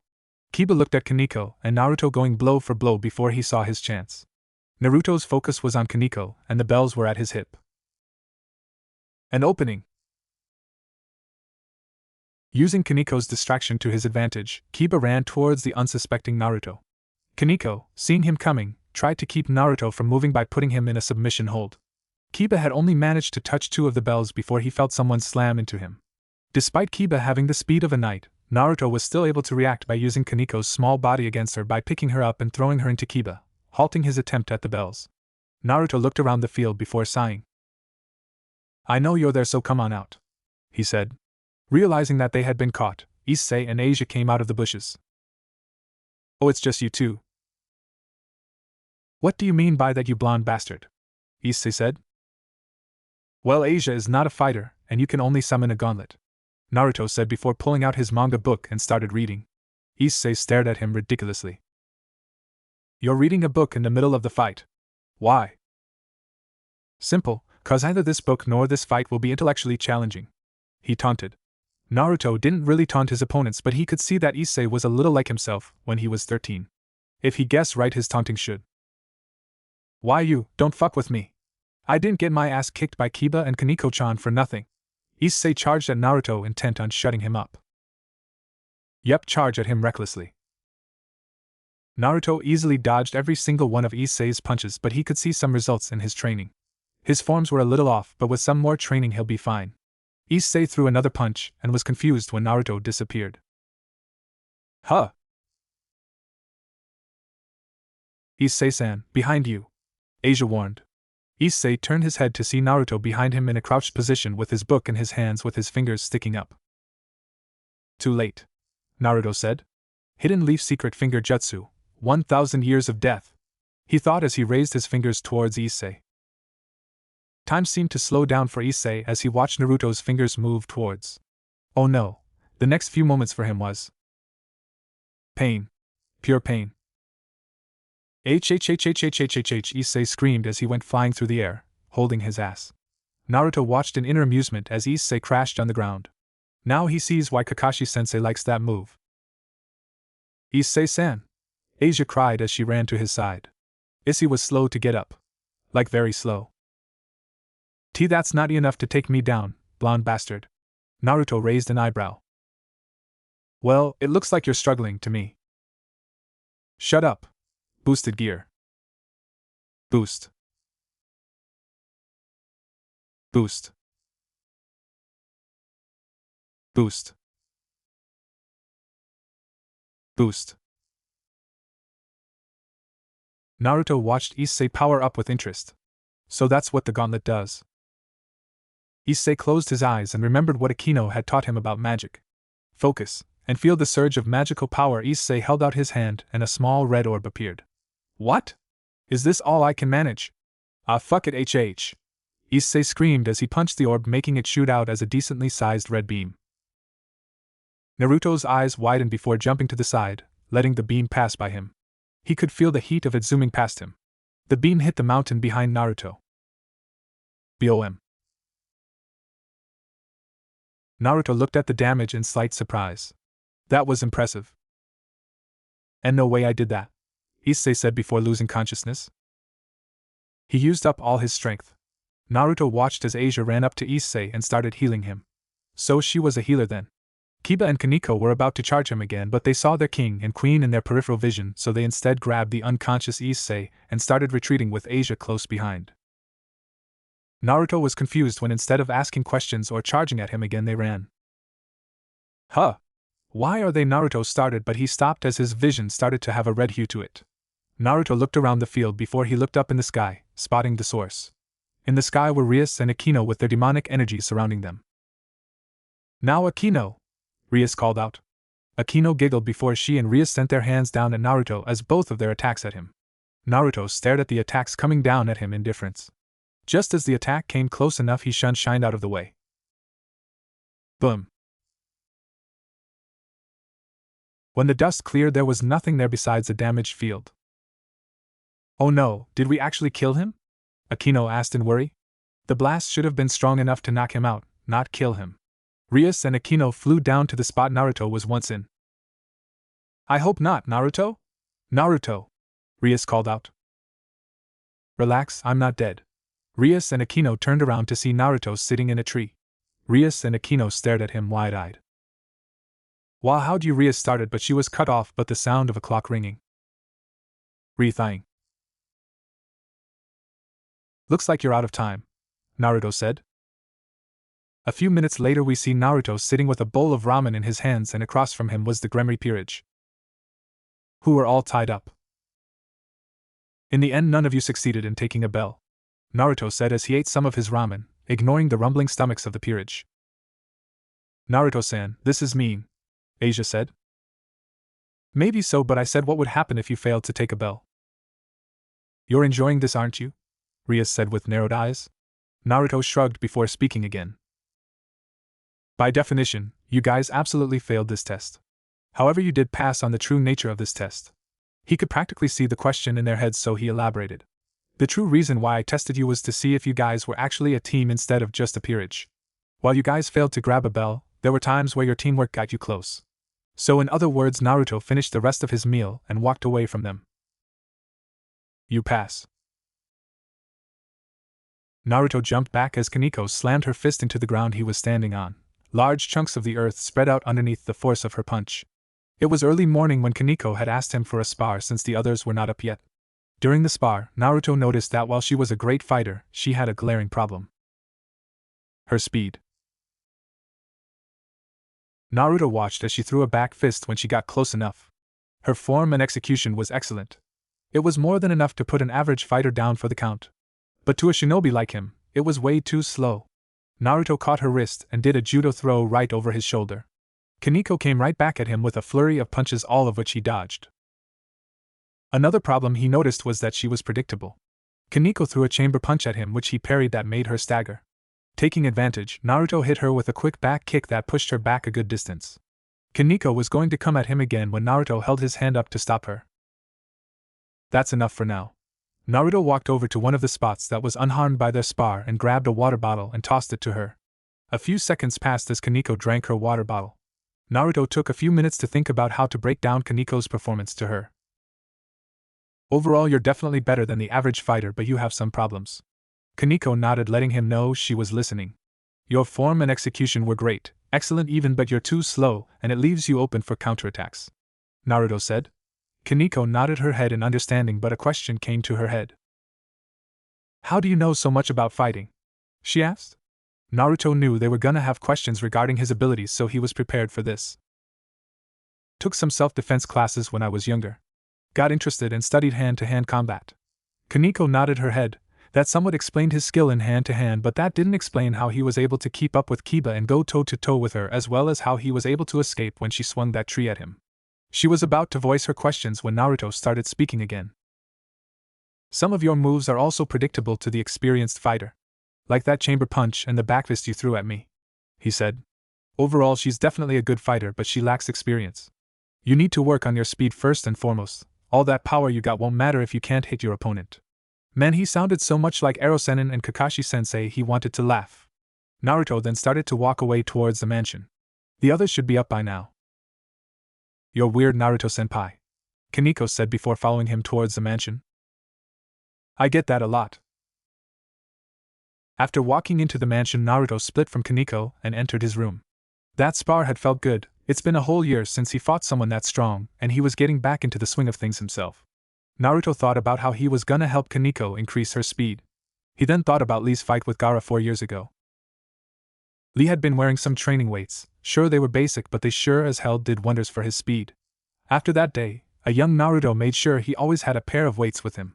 He looked in his ninja pouch to see if he still had some, and he soon found it in a scroll with his training equipment he used to use when he was 13. There were also some scrolls on wind-style jutsu Kakashi-sensei had given him during his training for the Raisen Shuriken, as well as some scrolls he got from his godfather 4 years ago. He never bothered opening these, so he forgot he had them. Other than that, there was nothing else but his basic ninja tools. After he grabbed a pair of weights for Kaneko and himself, Naruto made his way out of the room to find Kaneko. Eventually he found Kaneko after about 10 minutes and gave her the weights, and after a brief talk with the peerage about their training exercise, Naruto decided to do some meditating in one of the open areas of the forest. Well, at least he's trying to. His mind, however, refused to relax. What if this training isn't enough? If this Riser guy was as good as he makes himself out to be, these guys are toast, he thought. Even if he wouldn't admit it out loud, Naruto was a little worried about these guys, just a little bit. Issei was the weakest of the bunch, Kaneko was slow, Kiba was an excellent swordsman, but there were a lot of holes in his defense that he saw when he was up close with him, and he hasn't really fought Rias and Akino head-on. Their teamwork was decent enough, much better than when he was on Squad 7 when he became a genin. Magic is completely out of his element, so the most he could do for them right now is help them with their hand-to-hand and teach them about their surroundings. He wanted to help these guys fight that, how could he not? It was his nature to help people when they needed it, but if he joined them, how would he get back home? Could he be turned back into a human? Would it be worth it? What if he lost everything again? So many questions in Naruto's mind, yet none of them could be answered. Realizing that his mind wasn't gonna relax anytime soon, Naruto got out of his meditating position and put on the weights he brought with him before doing some one-handed handstand push-ups, trying yet failing to ease his mind. Long ago, we devils, angels, and fallen angels were in a big 3-sided war. There has been neither victory nor defeat on either side, and the battles have left lasting damage on every faction, and due to the war and the low birth rates of devils, as well as having lifespans that are nearly eternal, our species as a whole is at risk. Rias explained. She was currently explaining to her peerage about the purpose of a peerage. She had invited Naruto to sit with them, but he yet again declined, opting to do some training outside. Issei rubbed his chin and thought. Is that why you got set up with that guy Butcho? Rias sighed before answering his question. Unfortunately, you are correct, Issei. Following all of the fighting, almost all of the great family lines consisting of pure-blood high-class devils were wiped out. Those family lines make up what is known as the 72 Pillars. This is the reason why devils turn humans into devils, to increase their household. Rias waited for Issei and Asia to process her words before continuing. This is how the raiding game came about. Through this, the masters of the devil households are able to provide them with combat experience, as well as display their own abilities. It also has a huge influence on one's status. Rias let out a breath. Phew, that was a lot. What do you say we take a break? As everyone nodded their heads, Akino and Asia got up to make some tea. Issei had a look of deep thought as a question came to his mind. Bucho, are there any humans that can do what we do? Issei asked. Well, as you know, there are some humans aware of the supernatural. Besides Naruto, I don't think there are any who can do what we do, at least not that I know of. Well, it's just that when we were sparring he got behind me somehow I didn't even see him move, Issei said, internally cringing at the memory. That night Asia had to heal his ass, boy was that embarrassing. Same here, he's fast enough to react to my speed, Kiba added on, to which Rias and Issei's eyes widened.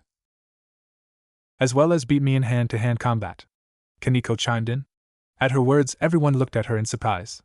By this time, Akino and Asia, who had come back just in time to hear Kaneko's words, started setting the table with the tea. Kaneko was their best hand-to-hand fighter, so to hear she lost was a little shocking. We had a spar about an hour ago, didn't even touch him, Kaneko said. While she had shown no emotion on the outside, on the inside she was a little disappointed in herself. Did you learn anything about him? Rias asked. Took some self-defense classes when he was younger. I think he's lying, Kaneko said. Despite what Naruto had told her, she knew that someone who only took defense classes wouldn't have been able to beat them like he did yesterday. Rias just sighed at her answer. Lie or not, it's a start at least. Anyway, Asia, I'd like to hear your story as a former sister. Oh, okay, Asia said before grabbing a Bible and a bottle of holy water. After Asia finished explaining her story, everyone went to go do their own training. Well, not Issei and Asia, those two still needed help. It was afternoon time when Naruto gathered the peerage and led them to the section of the forest where he set up his training exercise. When they got there, Naruto drew a line in the dirt to mark the entrance before turning to speak to them. Welcome to your next training exercise, I call it the FOD. The others looked at Naruto with confused stares. What the hell is FOD? Issei asked the question on everyone's mind right now. Naruto took a minute to sort out his answer. Sure, he could just tell him what the abbreviation means, but where's the fun in that? The FOD is a survival training exercise of sorts. This training will test the limits of your perception skills and reflexes. The peerage nodded their head in understanding. Okay, but what does FOD mean specifically? Rias asked, and for the first time ever, the Gremry peerage aside from Kiba see Naruto smirk. It was a quick smirk, but that smirk didn't fail to put a shiver down everyone's spines. You're smart, you'll figure out what it means. Anyway, your objective is to make it out of this section of the forest. I marked a tree nearby that signals your exit. Find the tree and you're home free. Naruto then started walking away and motioned Asia to follow him. Asia, you're with me. Though Asia did not look like she wanted to separate from Issei, she nodded her head and started to follow him. Akino, not one to miss an opportunity to tease, sent a teasing smile at Naruto. Era Fishcake-san, giving special treatment to Asia-chan, are we? To her surprise, her words did not have the desired effect as Naruto had another smirk on his face as he turned around to face her. Nope, Asia is just not ready for this kind of exercise. His words caused everyone to have confused looks on their faces as they tried to decipher his meaning. All we have to do is get out of this forest, right? Should be easy enough. Any parting words for us, Naruto? Rias asked. Naruto looked at Rias and she could swear she saw amusement in his eyes, but it was quickly masked. Any parting words? I guess I have one word. Naruto then looked at every single peerage member besides Asia in the eye, the smirk on his face now gone. Survive. A couple of minutes later, the Gremry peerage minus Asia were currently walking through the forest Naruto had whipped up for them. How the hell are we supposed to get out of here? Issei questioned as he pushed a tree branch out of his face. Naruto said he marked a tree somewhere nearby, so we need to find that tree if we want to get out of here, Kiba said. Well, that's easier said than done. All of these trees look. The Issei didn't finish his sentence as he and the peerage heard something snap. Apparently, Rias had stepped onto some kind of wire leading it to snap. Watch out! Kiba exclaimed as about 10 kunai shot out towards them from their hiding spot. The peerage dodged the kunai by ducking down to the ground. When they got up from the ground, they heard a sizzling noise. Rias turned to the source of the noise, and she saw a kunai that was shot at them embedded in a tree that had a tag on it that was quickly dissolving. Rias could barely make out the kanji on the tag that meant explode. Rias's eyes widened. Oh sure. Boom. What was that? Asia asked worriedly from the other side of the forest. Looks like they triggered the first trap I set up, Naruto said. Asia looked at him in surprise. Trap. Relax, it's not gonna kill them, I think. Naruto said as he pulled out his Dragon Ball manga from his pouch and started reading. I hope they make it out okay, Asia said. They won't come out unscathed, but if they're hurt too bad, well, that's why you're here, Naruto said nonchalantly as he flipped to the next page. Asia looked at him in curiosity. She could see the bags forming under his eyes. She had never seen someone try so hard to not want friends, and it bothered her. Naruto-san, why do you not want friends? Asia asked him. Naruto paused his reading to look at her. No one had ever asked him that question before. He honestly didn't have an answer. Well, he did, but it's not like he just could say, oh, I have friends, they just come from a different world. It's just that I was alone before I met Issei-san and everyone, and I remember wanting a real friend back then. But you want to push us away, why? Naruto was about to answer with a cold reply, but when he looked at her, his words died in his throat. There was concern in her eyes. Naruto sighed and took a few seconds to gather his words.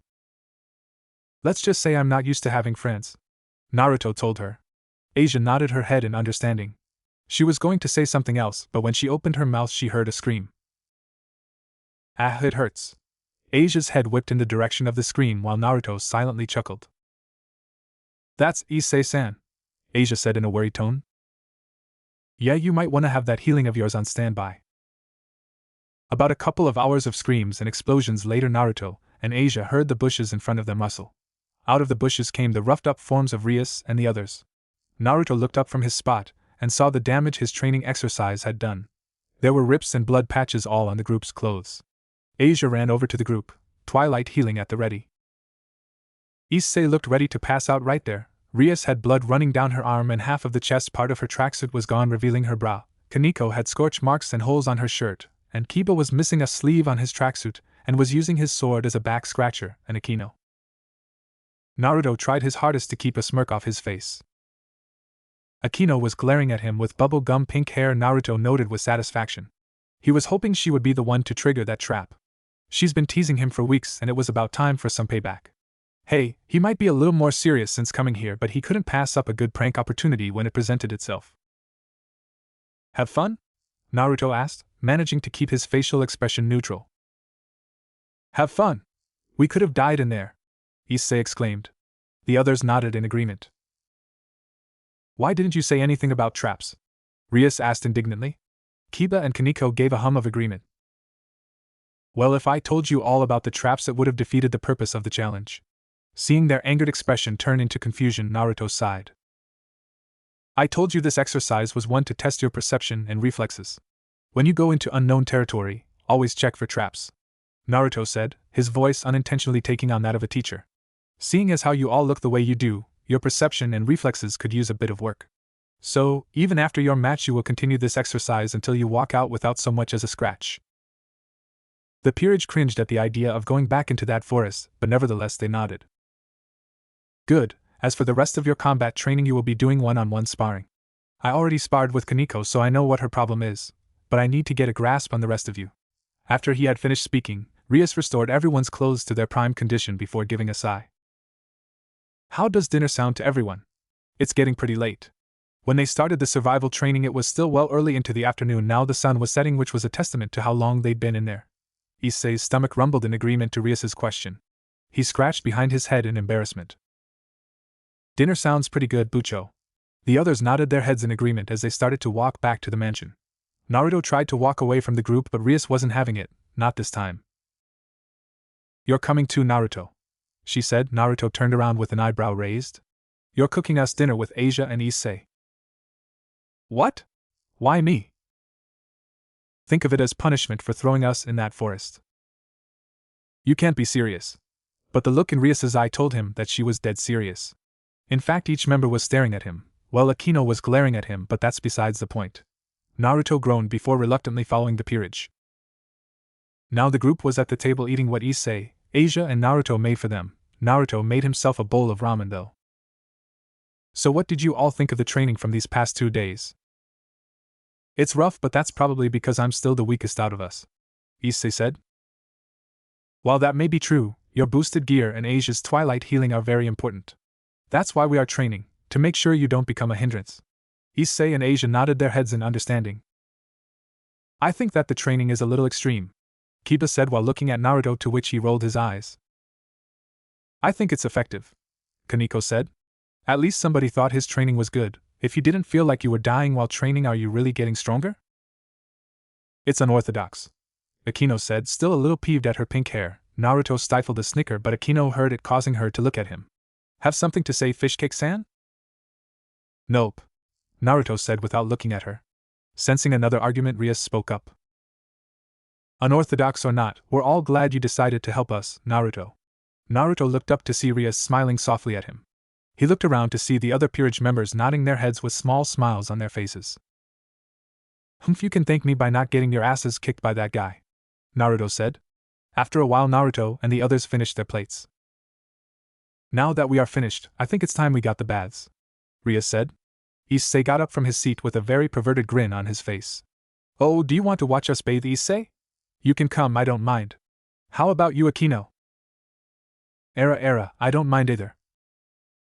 How about you, Asia? I guess it's okay, Asia said embarrassingly. Kaneko? Rias asked. Issei was ecstatic. Him and the girls were going to bathe together. Oh, he could see it now, all those beautiful Ape. He was so close, and now all he needed now was for Kaneko-chan to agree, and I'd rather die. Damn it. Oh well, sorry. Maybe next time, Issei, Rias said in amusement. Issei slumped down in his chair with comical tears, and Asia patted his back trying to comfort him. How about you, Naruto, wanna join? Naruto, who was ignoring the whole conversation up until when he heard his name called, lifted his head up with a raised eyebrow. Come again? Did you want to bathe with us? Rias asked again. Naruto looked at her like she was crazy before looking at Kiba for confirmation. Kiba, seeing his confusion, just nodded his head at him. Naruto actually looked flustered as he figured out how to answer her, something Rias positively noted. I think I'll pass, Naruto said before getting up from his seat and awkwardly walked out the room. Rias giggled at Naruto's behavior. Well, at least he's not made out of stone. After they had gone to bathe, everyone had gone to bed exhausted by today's training. Everyone but two. Rias couldn't sleep because she had a lot on her mind regarding the rating in Naruto, while his subconscious wouldn't let him sleep for long. Rias found Naruto awake when she walked to the gazebo. Naruto? Why are you still up? Naruto looked at her in slight surprise. He didn't think anyone else would be up at this time. I could ask you the same thing. Well, I guess it doesn't matter. Up for a chat? When Naruto just shrugged his shoulders, Rias sat on one of the edges across from Naruto and opened her book. What you got there? Naruto asked. Rias looked up from her book at Naruto. He looked tired. Well, not really. As usual, he did a good job at hiding it, but his eyes gave him away. She could see the bags forming under his eyes. She put these observations in the back of her mind and answered his question. It's my battle manual. It's supposed to help me with my attack plans, but it's not really helping at the moment. Naruto nodded his head as Rias continued to talk. The person we're up against is no easy win, Riser from the House of Phoenix. Phoenix? As in the immortal bird? Rias nodded her head at his question. As the name implies, he has the powers of the saintly beast. He's practically immortal, he generates immediately upon attacks, and he's considered a marquis among the 72 pillars. The what pillars? 72 pillars. It's a line of great families of high-class pure-blood devils. Riser is a part of one of those great families, the House of Phoenix.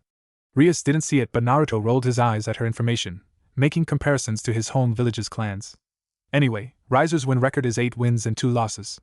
Those losses, however, came on purpose to a family he was on good terms with.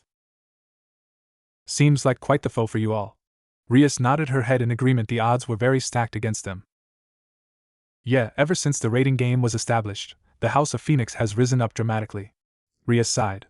That is to be expected though. If you're immortal, there's no way you can lose. I don't think so. Naruto mentally cringed. He didn't mean to say that so fast, but the words just came right out of his mouth. Rias looked at him in question. Naruto closed his eyes and elaborated. I mean, just because he's immortal doesn't mean he can't lose the fight, right? He said, thinking about his fight with Kakazu when he used Raisin Shuriken for the first time. The man had 5 hearts, and if it wasn't for his then new technique, he wasn't sure if would have won that fight. Rias looked at Naruto in surprise before she started to chuckle, catching Naruto's attention. Naruto opened his eyes and raised an eyebrow. You are very strange, Naruto. Huh? I mean, here you are completely human, and yet over the past few days